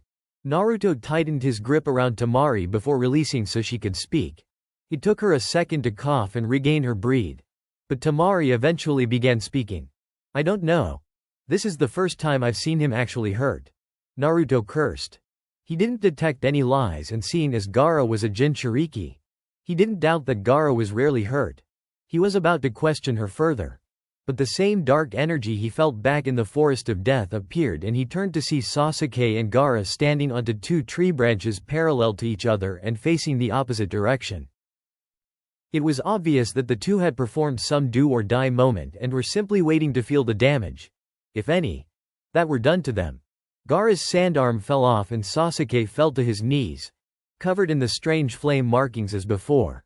Gaara was the first to recover and had even replaced his claw, though it was now on the opposite arm. He turned around and without hesitating, leapt towards Sasuke in another attempt to end the Uchiha's life. Naruto would have left Sasuke to his fate, but out of the corner of his eyes he noticed Sakura running in to save Sasuke. While he did not like everything Sakura did, he couldn't simply watch her be torn apart either. The breather he had gotten thanks to Sasuke's interference had helped somewhat and given him some strength back. With a burst of speed he was able to meet Gaara halfway and kick him across the face. The demon bond ninja was forced to use his tail to redirect his fall and land upon one of the branches. "You again?" he snarled, saliva dripping from his lips. "It's again," Naruto merely stated as he reached over and tore a branch from the tree. It was a rather large piece of wood, easily as thick as his arm and twice as long. At this point Naruto didn't care what it took to take down Gaara, even if that meant beating the boy into a coma. Gaara used his two sand appendages to hold onto the branch he stood on and pulled himself back in order to launch himself towards Naruto. The blonde simply waited at the last second before ducking to the side and slamming his wooden club into the back of Gaara's skull. He didn't let it end there either, as he leapt after Gaara and proceeded to hit him across the head again and again, causing him to fall back with each fierce blow. Gaara had finally had enough and morphed once more. Now the sand that covered half of him began to devour the rest and replaced what was left of Gaara's humanity with his demon's bloodlust. Naruto had attempted to club Gaara over the head once more, but the branch in his hands broke, obviously having passed its limits. Before he could respond to his weapon's destruction, Naruto found himself grabbed by both of Gaara's claws and felt himself being crushed. "Mother shall enjoy your death. Now give us your blood," Gaara yelled. Naruto struggled to break free from the grip he was ensnared in and only managed to pull one of his arms freed. He didn't know what he could accomplish with his next move, but the thought of being crushed to death without resisting in some form or other wasn't an option. So instead he thrust his balled fist forward and shot a glob of his symbiote at Gaara's face. The black-clad blonde was more than surprised when Gaara released him in favor of trying to rid his face of the black gunk. His shock didn't last long and he leapt back while performing a few hand seals and thrust both fists forward this time. Just like his fight with Lee, Naruto's sleeves bulged before releasing a torrent of snakes. The black snakes flew towards Gaara and quickly wrapped themselves around the red head, allowing Naruto to swing under the branch his opponent stood on and land upside down. Once secured and safely planted, Naruto pulled as hard as he could, grunting as he forced more and more of his strength onto his snakes. The symbiote-covered snakes hiss as they felt the strain on them increase but didn't break. With the symbiote covering them, they, just as Naruto was, were strengthened by the alien suit. Gaara finally relented to Naruto's pull and found himself being rocketed down to the forest floor. Naruto watched Gaara break nearly every branch he came in contact with before finally hitting the forest floor. Once the sand-covered nin had finally hit the ground and didn't seem like he was able to get up, Naruto let out a tired sigh and prepared to head back to Konoha. He was quickly stopped, however, when a scream filled the air. "There's no way I could lose. Not like this."